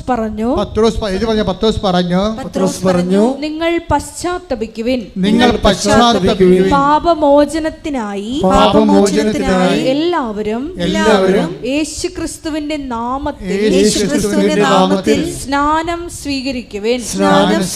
പരിശുദ്ധാത്മാവിന്റെ ദാനം നിങ്ങൾക്ക് ലഭിക്കും. പരിശുദ്ധാത്മ ദാനം കിട്ടാനുള്ള മാർഗം എന്താണ്? പശ്ചാത്താപം തന്നെയാണ്. അവിടെ ഇത് തന്നെയാണ് ഈശോ സമരക്കാരോട് പറഞ്ഞത്, ഇത് തന്നെയാണ് ഈശോ പത്രോസിനോടും പറഞ്ഞത്. പറഞ്ഞിരിക്കുന്ന ഉപദേശങ്ങളിലും നിർദ്ദേശങ്ങളിലും ഒന്നും വ്യത്യാസമില്ല, സെയിം തന്നെയാണ്. അപ്പോഴേ ഈ അടയാളങ്ങൾ കാണുമ്പോൾ എന്താ ഉദ്ദേശിക്കുന്നത്? അടയാളങ്ങളും അത്ഭുതങ്ങളും വരുമ്പോൾ അതിൻ്റെ ഉദ്ദേശം എന്താണ്? കർത്താവേ, നീ ഞങ്ങളെ വിട്ടു പോകണമേ എന്ന് പത്രോസ് പറയുന്നില്ല അത്ഭുതം കാണുമ്പോൾ. ലൂക്കാ 5:7 അവർ മറ്റേ വെള്ളത്തിൽ ഉണ്ടായിരുന്ന കൂട്ടുകാരെ ആംഗ്യം കാണിച്ച്. അപ്പോൾ അത്ഭുതകരമായ മീൻപിടുത്തമാണ്. കടലിൽ ഒരു കരിനന്തം പോലും ഇല്ലാത്ത കാലത്ത് കർത്താവ് സമർത്ഥമായ മത്സ്യവിളയാളികളെ അനുഗ്രഹിക്കുന്ന അനുഗ്രഹം കൊടുക്കണം അവർക്ക്, ആ ആധിക്യം. അപ്പം മറ്റു വള്ളക്കാരെ ഈ വള്ളം മുങ്ങണ കാരണം മറ്റു വള്ളക്കാരെയും കൂടി പത്രോസ് കൈകൊണ്ട് ആ നൻപ് കാട്ടി വിളിക്കും. എന്നിട്ട് 2 വള്ളങ്ങൾ മുങ്ങാറാവോളം നിറക്കും. അടുത്ത വായിച്ചേ. ശിമയോൻ പത്രോസ് ഇത് കണ്ടപ്പോൾ യേശുവിന്റെ കാൽക്കൽ വീണ് കർത്താവേ, എന്നിൽ നിന്ന് അകന്നു പോകണമേ, ഞാൻ പാപിയാണ് എന്ന് പറഞ്ഞു. അനുതാപത്തിന്റെ ഒരു സെക്ഷൻ കഴിയുമ്പോഴാണ് വലിയ കാര്യങ്ങൾ സംഭവിക്കുന്നത്. കർത്താവ് കാര്യങ്ങൾ എന്താണ് സംഭവിച്ചിരിക്കുന്നത്? കർത്താവ് കാര്യങ്ങളെ 2 തിരിക്കുന്നു. ചെറിയ കാര്യങ്ങളും ഇവയേക്കാൾ വലിയ കാര്യങ്ങളും. വലിയ കാര്യങ്ങൾ സംഭവിക്കുന്നത് എപ്പോഴാണ്? ഞാൻ എൻ്റെ പിതാവിൻ്റെ അടുത്ത് പോവുകയും ഇതിനേക്കാൾ വലിയ കാര്യങ്ങൾ നിങ്ങൾ ദർശിക്കുകയും ചെയ്യുമെന്ന് പറയും. ഈ വലിയ കാര്യങ്ങൾ നമ്മൾ ദർശിക്കുന്നത് എപ്പോഴാണ്? കർത്താവ് പിതാവിൻ്റെ അടുത്ത് പോകണം. പിതാവിൻ്റെ അടുത്ത് പോണത് എന്തിനു വേണ്ടിയാണ്? ഞാൻ എൻ്റെ പിതാവിനോട് ചോദിക്കുകയും. Take the word of God. യോഹന്നാൻ 14:16 ഞാൻ പിതാവിനോട് അപേക്ഷിക്കുകയും. അതാണ് പിതാവിൻ്റെ അടുത്ത് പോകണം. നമ്മൾ വലിയ കാര്യങ്ങൾ ദർശിക്കേണ്ടത് എങ്ങനെയാണ്? ഞാൻ പിതാവിൻ്റെ അടുത്ത് പോകുമ്പോൾ വലിയ കാര്യങ്ങൾ ദർശിക്കുമെന്ന് പറഞ്ഞാൽ പോകുമ്പോൾ എന്താണ് സംഭവിക്കുന്നത്? 14:16 എന്താ പറയണത്? ഞാൻ എൻ്റെ പിതാവിനോട് അടുത്ത് പോവുകയും പിതാവിനോട് ചോദിക്കുകയും. അടുത്ത വായിച്ച എന്നേക്കും നിങ്ങളോട് കൂടെ എന്നേക്കും പറഞ്ഞ എന്നേക്കും നിത്യത വരെ നിങ്ങളോട് കൂടെ ആയിരിക്കുവാൻ മറ്റൊരു സഹായകനെ അവിടുന്ന് നിങ്ങൾക്ക് തരികയും ചെയ്യും. ശ്രദ്ധിക്കട്ടെ. ഹല്ലേലൂയ. ഞങ്ങൾക്ക് സഹായകനെ വാഗ്ദാനം ചെയ്ത പിതാവിന്റെ സ്നേഹത്തിന് നന്ദി പറയുന്നു. ദൈവമേ വരണേ, നിന്റെ ഉള്ളിൽ വസിക്കാൻ വരണേ. ആത്മാവാം ദൈവമേ വരണേ, നിന്റെ ഉള്ളിൽ വസിക്കാൻ വരണേ. ദാഹിച്ചു നിന്നെ ഞാൻ തേടുന്നു, സ്വർഗം തുറന്നിറങ്ങി നീ വരണേ. ദാഹിച്ചു നിന്നെ ഞാൻ തേടുന്നു, സ്വർഗം തുറന്നിറങ്ങി നീ വരണേ. ആത്മാവാം ദൈവമേ വരണേ, എന്റെ ഉള്ളിൽ വസിക്കാൻ വരണേ. പരിശുദ്ധ പരമദിവ്യകാരുണ്യത്തിന് ആരാധനയും സ്തുതിയും പുകഴ്ചയും ഉണ്ടായിരിക്കട്ടെ. ഇവരുടെ അനുതാപത്തിൻ്റെയും പശ്ചാത്താപത്തിൻ്റെയും കണ്ടന്റ് വൈസ് പാപത്തെക്കുറിച്ചുള്ള ഒരു ദുഃഖമോ പാപം ഉപേക്ഷിക്കലോ മാത്രമല്ല, മറിച്ച് എന്താണ്? ഇവർ 2 പേരും, ഈ പത്രോസും സമരിയക്കാരത്തിയും ക്രിസ്തുവിലേക്ക് വരുന്നതിന് മുമ്പ് ഒരു ട്രാൻസിഷൻ സംഭവിക്കുന്നുണ്ട്. 2 പേരും അതായത് പത്രോസ് നീ ക്രിസ്തുവാണെന്ന് പറയുന്ന ഇടവേതാണെന്നറിയാവോ? കേസറിയ ഫിലിപ്പി. അതായത് ഫിലിപ്പ് എന്ന് പറഞ്ഞ ഒരു ഗവർണറാണ്, ഇസ്രായേലിലെ ഗവർണറാണ്. കെസർ എന്ന് പറഞ്ഞ സീസർ, റോമിലെ ചക്രവർത്തിക്ക് വേണ്ടി ഭരിക്കുന്ന ടെട്രാക്കായ പ്രവിശ്യ തലവനായ ഫിലിപ്പ് ഒരു ദേവാലയം പണിതു. അതാണ് കേസറിയ ഒരു സിറ്റി പണിതിട്ട് അവിടെ ഒരു വലിയ ക്ഷേത്രം പണിയും. അതിൻ്റെ പുറത്ത് കുറേ ദേവതകളെ സൃഷ്ടിക്കുക. ആ ദേവതകളുടെ മുമ്പിൽ കേസറിയ ഫിലിപ്പിയിലാണ് ഈ പത്രോസ് വന്ന് പെടുന്നത്. അവിടെ വെച്ചാണ് കർത്താവ് ചോദിക്കുന്നത്, whom do you say that I am? Take the word of God. മത്തായി 16:13. യേശു കേസറിയ ഫിലിപ്പി പ്രദേശത്തെത്തിയപ്പോൾ ശിഷ്യന്മാരോട് ചോദിച്ചു, മനുഷ്യപുത്രൻ ആരെന്നാണ് ജനങ്ങൾ പറയുന്നത്?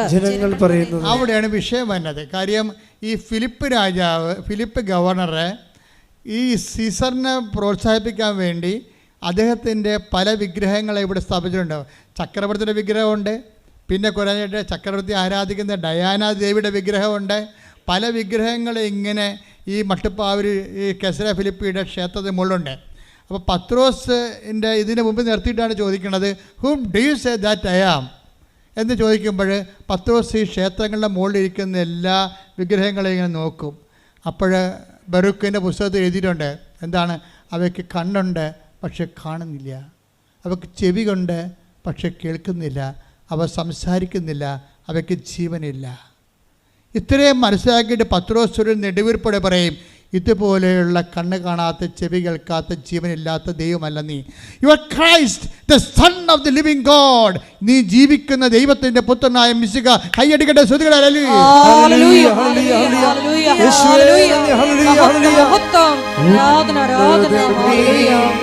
അത്യുന്നതനേ, നിന്നെപ്പോലൊരു ദൈവമില്ല. ഉന്നതനേ, അത്യുന്നതനേ, നിന്നെപ്പോലൊരു ദൈവമില്ല. അത്ഭുതവാൻ, അതിശയവാൻ, നീ മാത്രമൻ ദൈവമെന്നും. അപ്പോൾ പത്രോസ് പറയും, ഇതുപോലുള്ള ഒരു ദൈവമല്ല നീ. നിന്നെ ഞാൻ കണ്ടു.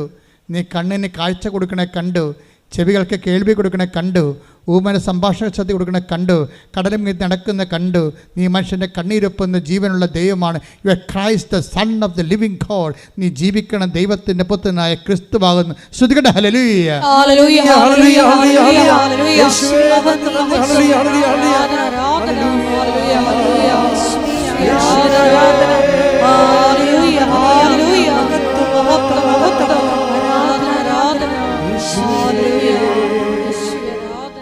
ജീവനുള്ള ദൈവത്തിൻ്റെ മിശിഹ പുത്രനാണ് നീ എന്ന് പറഞ്ഞ സമയത്ത് ഈശോ പറഞ്ഞു, ഇവിടെ വെച്ച് സാക്ഷരത, ഈ ക്ലാസ് അവസാനിക്കുകയാണ്. കർത്താവ് പറഞ്ഞു, ഈ ക്ലാസ് ഇവിടെ വെച്ച് അവസാനിക്കുകയാണ്. I proclaim me myself as a മിശിഹ. നീ എന്നെ മിശിഹായായിട്ട്, രക്ഷകനായിട്ട്, ദൈവപുത്രനായിട്ട് ഏറ്റു പറഞ്ഞു. അത് നീയല്ല, അത് ഐ നോ ഇറ്റ്. അത് നീയല്ല, എൻ്റെ പിതാവിൻ്റെ പരിശുദ്ധാത്മാവാണ് നിന്നിലൂടെ സംസാരിച്ചത്. അപ്പോൾ അതാണ് നിനക്ക്. പക്ഷേ പിന്നെ ഈശോ പറയും, ഈ പറഞ്ഞത് നമ്മൾ ഇവിടെ വെച്ച് അവസാനിപ്പിക്കുകയാണ്. ഇനി ഇതിന് പേയ്മെൻ്റ് ഉണ്ട്. ഇത് നീ അറിഞ്ഞു, അത് അനുഭവമാക്കുന്നതിന് വേണ്ടി പേയ്മെൻ്റ് ഉണ്ടെന്ന് പറയും. അതാണ് അതിനുശേഷം അവൻ പറയാൻ തുടങ്ങിയിട്ടുണ്ട്. എന്താ പറഞ്ഞത്?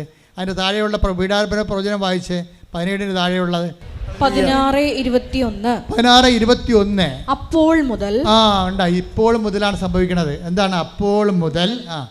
യേശു അത് ക്രിസ്തുവാണെന്നുള്ള അറിവിൽ കൊണ്ടേ പത്രോസിനെ എത്തിച്ചു. ആ ക്ലാസ് അവിടെ വെച്ച് സ്റ്റോപ്പ് ചെയ്തു. അപ്പോൾ മുതൽ യേശു തനിക്ക് ജെറുസലേമിലേക്ക് പോകേണ്ടിയിരിക്കുന്നുവെന്നും ശ്രേഷ്ഠന്മാരിൽ നിന്നും പ്രധാന പുരോഹിതന്മാരിൽ നിന്നും നിയമജ്ഞരിൽ നിന്നും വളരെയേറെ സഹിക്കേണ്ടി വരുമെന്നും താൻ വധിക്കപ്പെടുമെന്നും എന്നാൽ മൂന്നാം ദിവസം ഉയർപ്പിക്കപ്പെടുമെന്നും ശിഷ്യന്മാരെ അറിയിച്ചു തുടങ്ങി. രണ്ടാമത്തെ അറിയിപ്പ് തുടങ്ങുകയാണ്. ആ ക്ലാസ് മാറുക പക്വതയിലേക്ക്.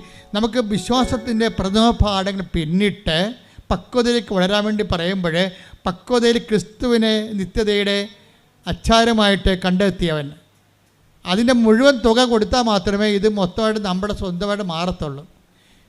നീ ക്രിസ്തുവാണെന്ന് പറയുമ്പോൾ നമ്മൾ അഡ്വാൻസ് കൊടുക്കുകയാണ്, ദാറ്റ്സ് ഓക്കെ. പക്ഷെ അച്ചാരം മാത്രമാണത്. അതിൻ്റെ മുഴുവൻ തുകയും കൊടുക്കണം. അതിനകത്ത് പേയ്മെൻ്റ് ഉണ്ട്. കുറച്ച് ക്രിസ്തുവിനെ പ്രതി കുറച്ച് ക്ലേശങ്ങളുണ്ട്, അല്ലേ? അതാ ക്ലേശങ്ങൾ ക്രിസ്തുവിനെ പ്രതി എടുക്കണം. നമുക്കുണ്ടാകുന്ന ചില ക്ലേശങ്ങളെ അത് കുറച്ച് ലോങ് ചെയ്യുന്നതാണെങ്കിൽ അത് നിങ്ങൾ ക്രിസ്തുവിനെ പ്രതിയാക്കണം. കാര്യം നിങ്ങൾ പറയും, ഉടമ്പടി എടുത്തിട്ട് 5 കാര്യങ്ങളും നടന്നു, ഭർത്താവിൻ്റെ സംശയം മാത്രം മാറിയില്ലെന്ന് പറയും. ഇപ്പോൾ ഒന്നും മാറാത്ത പോലെയാണ് ഈ പന്നി പറയണത്. അതാണ് പ്രശ്നം. ഈ 5 കാര്യങ്ങൾ ഉടമ്പടി എടുത്ത് നടന്നു, ഭർത്താവിൻ്റെ സംശയം മാത്രം മാറിയില്ലെന്ന് പറയും. അപ്പോൾ ഇവർക്ക് 5 കാര്യങ്ങൾക്കും ഇവർക്ക് ഒന്നും നടക്കാത്ത പോലെയുള്ള അളിഞ്ഞ മോന്തമായിട്ടാണ് ഇവർ സാധനം കെട്ടി എഴുന്നള്ളിക്കണത്. ദാറ്റ് മീൻസ് എന്താണ്? നിങ്ങൾ ക്രിസ്തുവിനെ അറിഞ്ഞിട്ടില്ല എന്നതിൻ്റെ അർത്ഥം. നിങ്ങൾ അറിഞ്ഞിട്ടില്ല എന്ന് പറയും. അവിടെ എൻ്റെ വിഷയം എന്ന് പറയണത് ഈ സംശയം എന്ന് പറയുന്നത് ചില സമയത്ത് ഒരു 5 കൊല്ലം കൂടി എടുക്കുമെന്ന് വിചാരിച്ചു. അത്രയും കാലമുള്ള ക്ലേശങ്ങളെ ക്രിസ്തുവിനെ പ്രതി എടുക്കണം. എന്നെ അനുഗമിക്കാൻ ആഗ്രഹിക്കുന്നവൻ. മത്തായി 16:24. മത്തായി 16:24. യേശു ശിഷ്യന്മാരോട് അരുൾ ചെയ്തു. യേശു ശിഷ്യന്മാരോട് അരുൾ ചെയ്തു, ആരെങ്കിലും എന്നെ അനുഗമിക്കാൻ ആഗ്രഹിക്കുന്നെങ്കിൽ അവൻ തന്നെ തന്നെ പരിത്യജിച്ച് തന്റെ കുരിശുമെടുത്ത് എന്നെ അനുഗമിക്കട്ടെ. കണ്ടോ? അപ്പോഴിനി അടുത്ത നടപടിയില് നമുക്ക് 6 കാര്യങ്ങൾ എഴുതി വെച്ചാലും ചിലപ്പോൾ 3 കാര്യങ്ങൾ നടന്നിട്ട് 3-ാമത്തെ കാര്യം നിങ്ങൾ ഓർക്കും, അടുക്ക് ഉടനെ പുതുക്കുമ്പോൾ ഉടനെ നടക്കുമെന്ന്. പുതുക്കുമ്പോൾ ഉടനെ അത്ഭുതം നടക്കും. എന്താ നടക്കണമെന്ന് അറിയാമോ? ക്രിസ്തുവിനെ സ്വീകരിക്കാനുള്ള മാനസികാവസ്ഥ നിങ്ങളുടെ കണ്ണ് തുറന്നു തരും കർത്താവ്. എന്താ അത്? നിങ്ങളിപ്പോൾ അനുഭവിക്കുന്ന ക്ലേശങ്ങളെ കർത്താവിൻ്റെ നാമത്തിൽ ദൈവസ്നേഹത്തോടെ എടുത്താൽ ക്രിസ്തുവിനെ നിങ്ങൾക്ക് കിട്ടുമെന്ന് പറഞ്ഞു തരും. അതും അതിലെ പരിശുദ്ധാത്മാവിന് നിത്യതയും കിട്ടും. അപ്പോൾ നിങ്ങൾ ക്രിസ്തുവിനെ ആഗ്രഹിച്ചുകൊണ്ടാണ്. അപ്പോൾ പത്രോസ് പറഞ്ഞ് ഇത് ഭയങ്കര പാടാണ്, ഇത് കേൾക്കാൻ ഭയങ്കര ബുദ്ധിമുട്ടാണ് എന്ന് പറഞ്ഞ് ക്രിസ്തുവിനെ മാറ്റി നിർത്തിയിട്ട് അവനോട് ദുർന്യായം പറയാൻ തുടങ്ങി. അങ്ങനെയല്ല കർത്താവേ. അപ്പം നിങ്ങളും പറയും അതുപോലെ. അങ്ങനെയല്ല, ബാക്കി എനിക്ക് മകന് ജോലി കിട്ടിയത് അവന് കൊള്ളാം, പക്ഷേ സംശയം ഭർത്താവിൻ്റെത് ഞാനല്ലേ അനുഭവിക്കണത്, എന്നെയല്ലേ സംശയം. മകന് ജോലി കിട്ടി അത് കൊള്ളാം, അതിപ്പോൾ തന്നില്ലെങ്കിലും കുഴപ്പമില്ല, അവൻ എങ്ങനെയും നേടിയെടുത്തുള്ളൂ, എന്നാലും സംശയം ഒന്ന് മാറ്റി. അപ്പോൾ നോക്കുക, അപ്പോൾ ക്രിസ്തുവിനെ നിങ്ങൾക്ക് വേണ്ടപ്പോഴും. അപ്പോൾ അപ്പോഴും നിങ്ങളുടെ അവലാദികൾ മാറിയാൽ മതി. അപ്പോൾ അവലാതി മാറ്റാനുള്ള ഉപാധിയായിട്ട് ക്രിസ്തുവിനെ കണ്ടു കഴിഞ്ഞാൽ ക്രിസ്തുവിനിൽ നിന്നുള്ള യഥാർത്ഥ കൃപ നിങ്ങൾക്ക് നഷ്ടപ്പെടാനുള്ള സാധ്യതയുണ്ട്. You got the point. പിടിയോ? അതുകൊണ്ട് വളരെ ശ്രദ്ധിച്ച് വേണം. അപ്പോൾ ഉടനെ 10 ദിവസം മാറ്റി നിർത്തി. Take the word of God. Mathai 16:22. പത്രോസ് അവനെ മാറ്റി നിർത്തി തടസ്സം പറയാൻ തുടങ്ങി. ദൈവം കനിയട്ടെ, കർത്താവേ, ഇതൊരിക്കലും നിനക്ക് സംഭവിക്കാതിരിക്കട്ടെ. അപ്പോൾ ഇത് ഇത്രയും പറയുമ്പോൾ ക്ലേശങ്ങൾ വരുമ്പോൾ പറയും, അത് നടക്കാതിരിക്കട്ടെ കർത്താവേ, അത് നടക്കാതിരിക്കട്ടെ കർത്താവേ എന്ന് പറയും. ഇത് നമ്മളെല്ലാവരും പറയും, ഞാനും പറയും, നിങ്ങളും പറയും. പക്ഷേ സെക്കൻഡ് ഫേസ്, എന്നെപ്പോലുള്ള ഒരു സെക്കൻഡ് ഫേസിൽ അത് നടക്കണ കർത്താവേ, നിൻ്റെ തിരുമനസ്സ് നിറവേറിയാൽ മതി, നിൻ്റെ നാമം പൂജിതമായാൽ മതി, അതാണ് ഞാൻ എപ്പോഴും പ്രാർത്ഥിക്കണമെന്ന് പറയും. കാര്യം സ്വർഗസ്ഥനായ പിതാവെന്ന് പറയണത് ഒരു രക്ഷയുമില്ലാത്തൊരു പ്രാർത്ഥനയാണ്.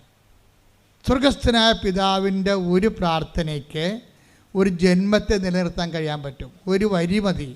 ഞാൻ എപ്പോഴും പ്രാർത്ഥിക്കും, കർത്താവേ ഞങ്ങളെ പ്രലോഭനങ്ങൾ ഉൾപ്പെടുത്തരുത്, തിന്മയും രക്ഷിക്കണമേ. ഈ ഒരൊറ്റ വരി ആദ്യം മതിയെങ്കിൽ നമുക്കൊരു ദിവസം മൊത്തം ജീവിക്കാൻ പറ്റും. എന്താ പറഞ്ഞ? കർത്താവ് ഞങ്ങളെ പ്രലോഭനത്തിൽ ഉൾപ്പെടുത്തരുത്, തിരുമേനി രക്ഷിക്കണമേ. പ്രലോഭനം എന്തെല്ലാം ഉണ്ട് ശരിക്കും പറഞ്ഞാൽ. ഒരുത്ത സ്വിറ്റ്സർലൻഡിൽ പോയപ്പോഴും ഉടനെ അവൻ പറഞ്ഞ് അവിടെ 4 ലക്ഷം ശമ്പളമാണെന്ന് പറഞ്ഞു. ഉടനെ നമ്മുടെ വീട് സ്ഥലവും വിറ്റ് അപ്പനെയും അമ്മനെയും പുതപ്പിച്ച് കിടത്തിയിട്ട് നമ്മൾ സ്വിറ്റ്സർലൻഡിൽ പോകും. പ്രലോഭനമാണ്. അവിടെ ചെന്നപ്പോൾ കൂട്ടുകാരൻ ജോലി കിട്ടി, അവൻ്റെ ജോലി തന്നെ നമ്മളവിടെ ചെന്നപ്പോൾ അവൻ്റെ ജോലിയും പോയി. അങ്ങനെ പ്രലോഭനത്തിൽ ഉൾപ്പെടുത്തരുത്. നമ്മളെല്ലാം നന്മയായിട്ട് തോന്നണതാണത്. ഈ പ്രലോഭനത്തിൽ ഉൾപ്പെട്ട് കേരളം ഒരു പരുവത്തിലായി, കണ്ടവൻ്റെ കയ്യിലുമായി, നമ്മുടെ കിഡ്നി വരെ ബാങ്കുകാരൻ്റെ കയ്യിലായി.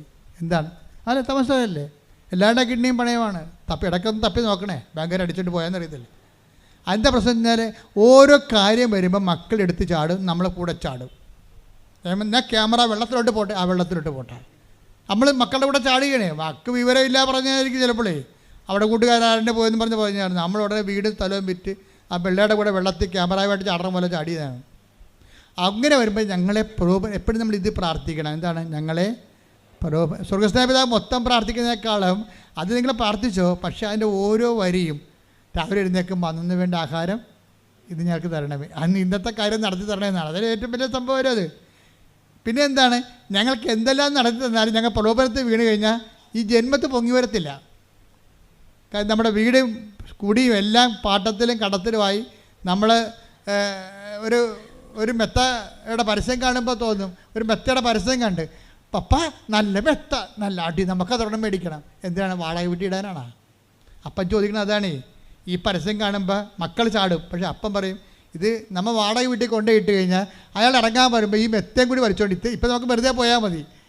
നമ്മൾ വാടക വീട്ടിൽ കൊണ്ടുപോയി മെത്ത ഇട്ട് കഴിഞ്ഞാൽ ഇത് നമ്മൾ അടുത്ത വണ്ടിക്ക് ഏത് ഓട്ടോറിക്ഷക്കാരനും പിന്നെ 120 രൂപ വേറെ കൊടുക്കണം ഈ മെത്ത ചുമക്കാൻ വേണ്ടി. അതാ പ്രശ്നം. അപ്പോൾ ഒരു പ്രലോഭനത്തിൽ വീണതാണ് ശരിക്കും പറഞ്ഞാൽ. അതുകൊണ്ടാണ് കർത്താവ് നേരത്തെ അഡ്വാൻസ് ആയിട്ട് ഒരു പ്രൊട്ടക്ഷൻ പ്രെയറാണത്. അതിൻ്റെ അകത്ത് എന്തെല്ലാം ഉണ്ടെന്നറിയാം. പ്രൊട്ടക്ഷൻ പ്രെയർ ഉണ്ട്, ഡെലിവറൻസ് പ്രെയർ ഉണ്ട്, ഡെയിലി മെയിൻ്റനൻസ് പ്രെയർ ഉണ്ട്. സ്വർഗസ്ഥനായ പിതാവിൽ നിങ്ങൾ എന്നാ ജാതി ആയാലും ശരി, ആ സ്വർഗസ്ഥനായ പിതാവ് ഒന്ന് പഠിച്ചു വെക്കണം, നല്ലതാണ് കേട്ടോ. ഏത് സമയത്ത് കരകയറുന്നൊരു പിടിയും കിട്ടത്തില്ല, അത്ര സൂപ്പറാണ്. അതിൻ്റെ കൂടെ ഉള്ള അമ്മയുടെ നന്മ നിറഞ്ഞ പറയും, നിനക്ക് സ്വസ്തി, കർത്താവ് നിന്നോട് കൂടി എന്നുള്ളതും ദൈവഹിതത്തിൽ നിന്ന് കീഴ്വഴങ്ങിക്കൊണ്ട് ദൈവത്തിൻ്റെ ഇഷ്ടം നിറവേറ്റിക്കൊണ്ട് ഒരു ആധ്യാത്മിക മുന്നേറ്റം നടത്താൻ അമ്മ നിങ്ങളുടെ കൂടെ വരേണ്ട പ്രാർത്ഥനയാണ് നന്മ നിറഞ്ഞ പറയും. ശ്രദ്ധിക്കട്ടെ. ഹല്ലേലൂയ ഹല്ലേലൂയ ഹല്ലേലൂയ ഹല്ലേലൂയ മഹത്വം മഹത്വം ഹല്ലേലൂയ ഹല്ലേലൂയ ഹല്ലേലൂയ ഈശ്വര ആരാധന ഹല്ലേലൂയ ഹല്ലേലൂയ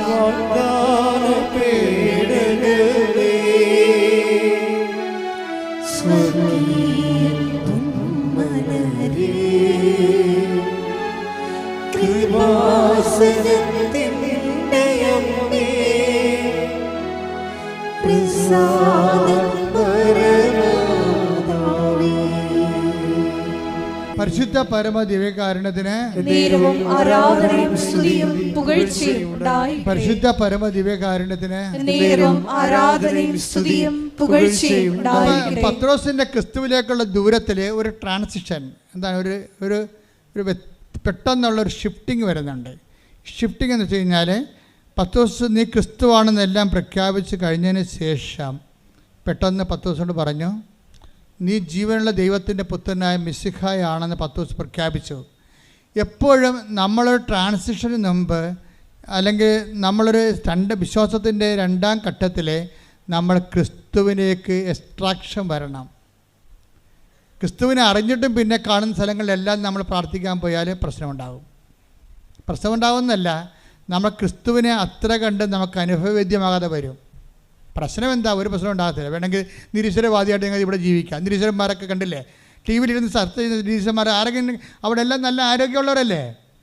ടി വി ചർച്ച ചെയ്യണ എല്ലാ നിരീശ്വരന്മാരെന്ന് നോക്കി, എല്ലാവരും നല്ല ആരോഗ്യമുള്ളവരും സൗന്ദര്യമുള്ളവരുമാണ്. അപ്പോൾ സൗന്ദര്യവും ആരോഗ്യം ഉണ്ടാണെങ്കിൽ ഈശ്വരവിശ്വാസം വേണ്ടെന്ന് അവരെ കണ്ടാൽ മനസ്സിലാവും. നമ്മൾ ഈശ്വരൻ്റെ അടുത്ത് എന്തിനാണ് വിശ്വസിക്കുന്നത്? ഈ ഭൂമിക്ക് വേണ്ടിയല്ല, ഈ ഭൂമിക്ക് വേണ്ടി മാത്രമല്ല. Take the word of God 1 Corinthians 15:19 ഈ ജീവിതത്തിന് വേണ്ടി മാത്രം പറഞ്ഞ ഈ ജീവിതത്തിന് വേണ്ടി മാത്രം ക്രിസ്തുവിൽ പ്രത്യാശ വച്ചിട്ടുള്ളവരാണെങ്കിൽ നമ്മൾ എല്ലാ മനുഷ്യരെയും നിർഭാഗ്യരാണ്. മനസ്സിലായില്ലേ? അപ്പം ഈ ആരോഗ്യത്തിനും സൗന്ദര്യത്തിനും ജോലിക്കും പ്രൊമോഷനും പെൻഷനും PR-നും മാത്രമാണ് നിങ്ങൾ ക്രിസ്തുവിൽ പ്രത്യാശ അർപ്പിച്ചിട്ടുണ്ടെങ്കിൽ 1 കൊരിന്ത്യൻസ് 15:19 പറയുന്നു, നിങ്ങളെല്ലാ മനുഷ്യരെക്കാളും എന്താണ്?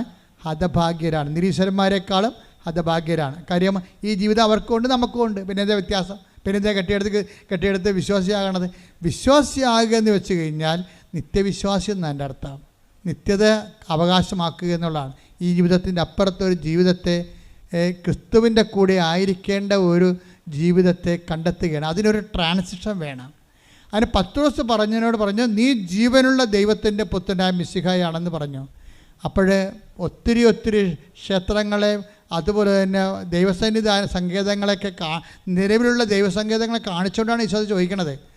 അത് തന്നെയാണ് ഈ സമരക്കാർക്കും സംഭവിക്കുന്നത്.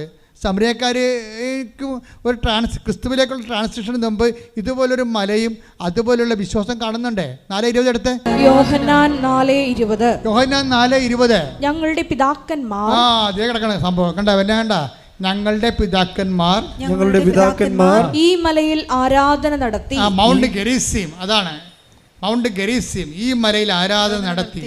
എന്നാൽ യഥാർത്ഥമായ ആരാധനാ സ്ഥലം ജെറുസലേമിലാണ് എന്ന് നിങ്ങൾ പറയുന്നു. അപ്പോഴേ ജെറുസലേമിന്റെ ആരാധന സ്ഥലത്തേക്ക് അപ്പോഴേ ഈശോ പറയുന്നൊരു വാക്കുണ്ട്. എന്താ പറയണ മറുപടി? യേശു പറഞ്ഞു സ്ത്രീയെ എന്നെ വിശ്വസിക്കുക. എന്നെ വിശ്വസിക്കുക എന്ന് പറഞ്ഞേ. സ്ത്രീയെ എന്നെ വിശ്വസിക്കുക. സ്ത്രീയെ അപ്പൊ എല്ലാ സ്ത്രീകളോടും പുരുഷന്മാരോടും പറയണതാണത്. എല്ലാ സ്ത്രീകളോടും പുരുഷന്മാരോടും പറയണതാണ്.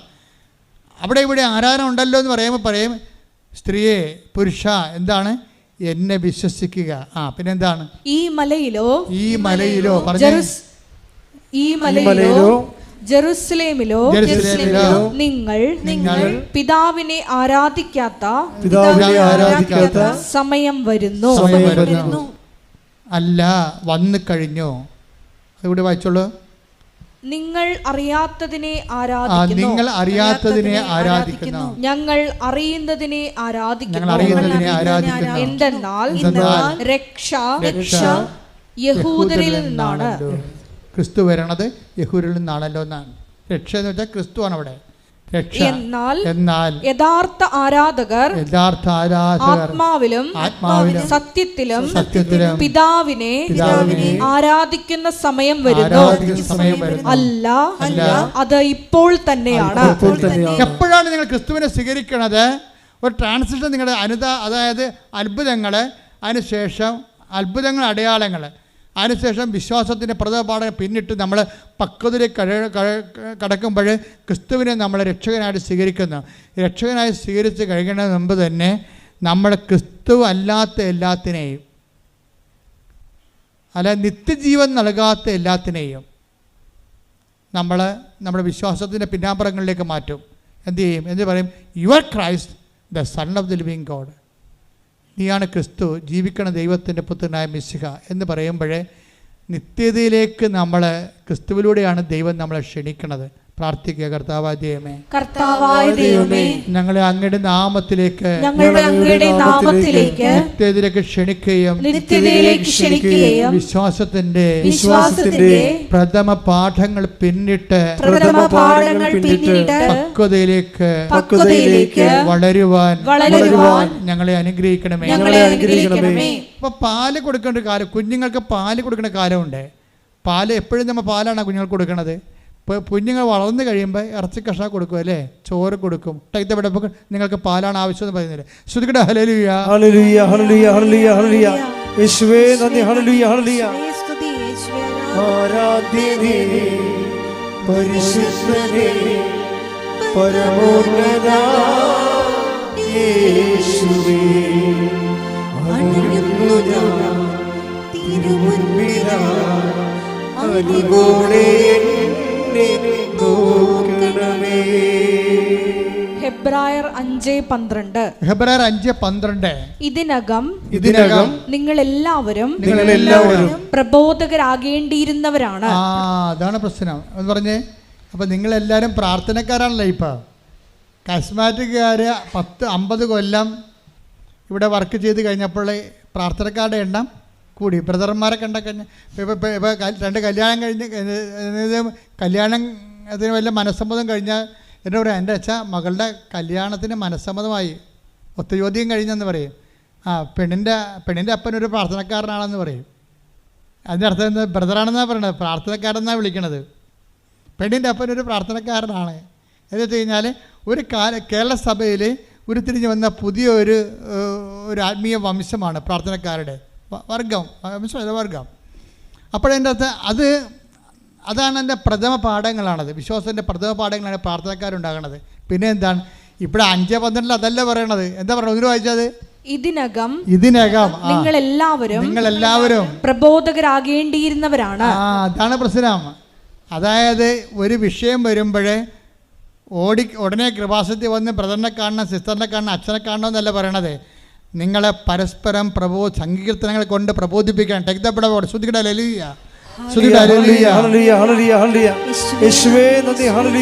സങ്കീർത്തനങ്ങളും വിശുദ്ധ വചനങ്ങൾ കൊണ്ട് പരസ്പരം സാന്ത്വനം ചെയ്യുവാൻ, അഭിവാദനം ചെയ്യുവാൻ. ശ്രുതിയുടെ ഹല്ലേലൂയ, ഹല്ലേലൂയ, ഹല്ലേലൂയ, ഹല്ലേലൂയ, ഹല്ലേലൂയ. യേശുവേ ആരാധന, ആരാധന, ആരാധന. 1 കൊരിന്തോസ് 14:26. നിങ്ങൾ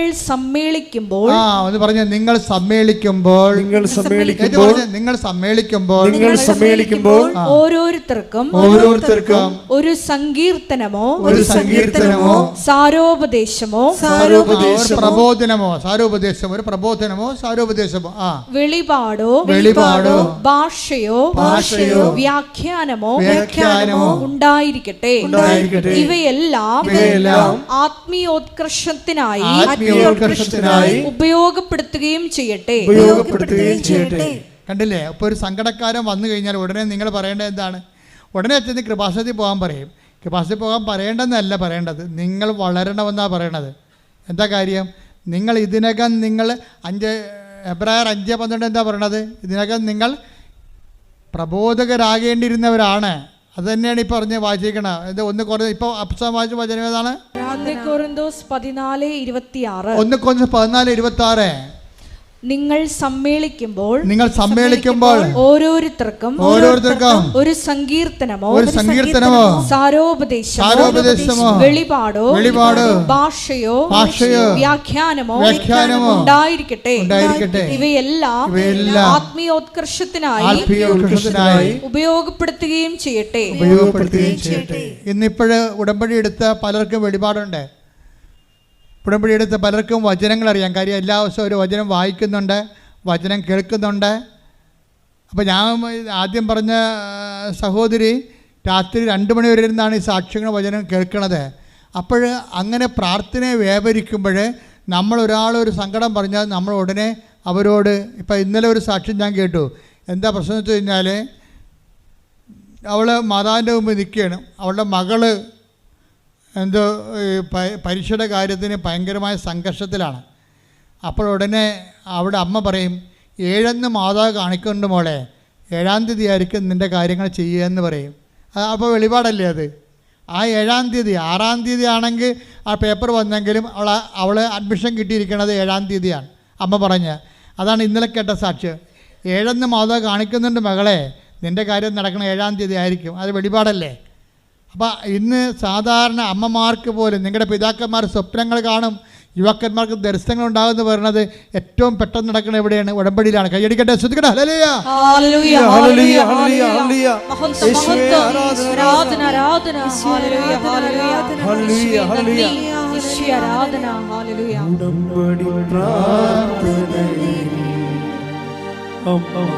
ഉടനടി പരിഹാരവേഗം ഉടമ്പടി പ്രാർത്ഥനയിൽ ഉടനടി പരിഹാരവേഗം അവൻ പറയുന്നത് ചെയ്തിടും ജീവിതം ധന്യമായി തീർന്നിടും. എന്നെ പ്രാർത്ഥിക്കാൻ പഠിപ്പിക്കണമെന്ന് മാത്രമേ അപ്പോസ്തലന്മാർ ചോദിച്ചുള്ളൂ. നിങ്ങൾ ചോദിക്കേണ്ടത് എന്നെ പ്രബോധിപ്പിക്കാൻ പഠിപ്പിക്കണമെന്നാണ് ചോദിക്കേണ്ടത്. മനസ്സിലായില്ലേ? എന്നെ പ്രാർത്ഥിക്കാൻ. കാര്യം കർത്താവ് എന്താ പറയണത്? ഞാൻ എൻ്റെ പിതാവിൻ്റെ അടുക്കലേക്ക് പോകുന്നതിനാൽ ഇതിനേക്കാൾ വലിയ കാര്യങ്ങൾ നമ്മൾ ചെയ്യുമോ? എന്താ കാര്യം? എന്നെ പ്രബോധിപ്പിക്കാൻ പഠിപ്പിക്കണമെന്ന് ചോദിച്ചു കഴിഞ്ഞാൽ ഓട്ടോമാറ്റിക്കായിട്ട് പ്രാർത്ഥന വരെ നമുക്ക് കിട്ടിയിരിക്കും. എന്താ കാര്യം? പ്രബോധിപ്പിക്കുന്നതിനേക്കാളും പ്രാർത്ഥന വരെ 10ാം ക്ലാസ് പാസ്സാതെ എങ്ങനെയാണ് നമ്മൾ +2 പോണത്? മനസ്സിലായില്ലേ? അപ്പോൾ അങ്ങനെ വലിയ കാര്യങ്ങൾ ദൈവത്തോട് ചോദിക്കണം. വലിയ കാര്യങ്ങളിലാണ് ധ്യാനം തുടങ്ങിയത്, വലിയ കാര്യങ്ങളാണ് അവസാനിക്കുന്നത്. അപ്പം നിങ്ങൾ ക്രിസ്തുവിനെ നേടാൻ വേണ്ടിയാകണം ഉടമ്പടിയിലേക്ക് ജീവിതം മുന്നോട്ട് കൊണ്ടുപോകേണ്ടത്. ക്രിസ്തു പ്രധാനപ്പെട്ട ഫോക്കൽ പോയിൻ്റായി കഴിഞ്ഞാൽ ബാക്കിയുള്ളെല്ലാം ദൈവം നിങ്ങൾക്ക് ചേർത്ത് നൽകുകയും നമ്മൾ ചെയ്യേണ്ട ജോലി ദൈവം നമുക്ക് വേണ്ടി ചെയ്യുകയും ചെയ്യും. ദൈവത്തിൻ്റെ ജോലി നമ്മൾ ചെയ്തുകൊണ്ട് നിത്യതയിലേക്ക് വിജയകരമായി പ്രവേശിക്കുകയും ചെയ്യും. കൈയടിച്ച് കർത്താവിന്റെ കർത്താവിന്റെ ഉന്നതമായ നാമത്തിന് സ്തോത്രം ചെയ്യുന്നു. കർത്താവിന്റെ വിശുദ്ധ പൗരോഹിത്യത്തെ മഹത്വപ്പെടുത്തണമേ. കർത്താവെ, സഭയിലുള്ള സാന്നിധ്യം പ്രകടമാക്കണമേ. 39 വർഷമായി അർപ്പിക്കുന്ന കുർബാനയുടെ യോഗ്യതയാൽ അങ്ങയുടെ അവകാശവും ഓഹരിയുമാകുന്ന തിരുസഭയ്ക്ക് വേണ്ടി പ്രാർത്ഥിക്കുന്നു. അൾത്താരയുടെ ചുറ്റും ഓൺലൈനിൽ പങ്കെടുക്കുന്ന അക്രൈസ്തരായ സഹോദരങ്ങൾ ദൈവത്തിൻ്റെ പ്രത്യേക പൈതങ്ങൾക്ക് വേണ്ടി പ്രാർത്ഥിക്കുന്നു. കർത്താവ് നിന്റെ തിരുമുറിവാർന്ന വലതുകരം അണിപ്പെടുതാർന്ന അത്ഭുതകരം മക്കളുടെ ശിരസിൽ വെക്കണമെന്ന് പ്രാർത്ഥിക്കുന്നു. അടിപ്പിടർ പോലെ വൈതാക്കാലം ദൈവികമായ ശക്തി നിങ്ങൾക്ക് ആവശ്യിക്കട്ടെ. മാരക രോഗങ്ങൾ, തീരാവ്യാധികൾ, ജീവിത ദുരിതങ്ങൾ യേശു ക്രിസ്തു നാമത്തെ മാറിപ്പോകട്ടെ. ശ്രദ്ധിക്കട്ടെ.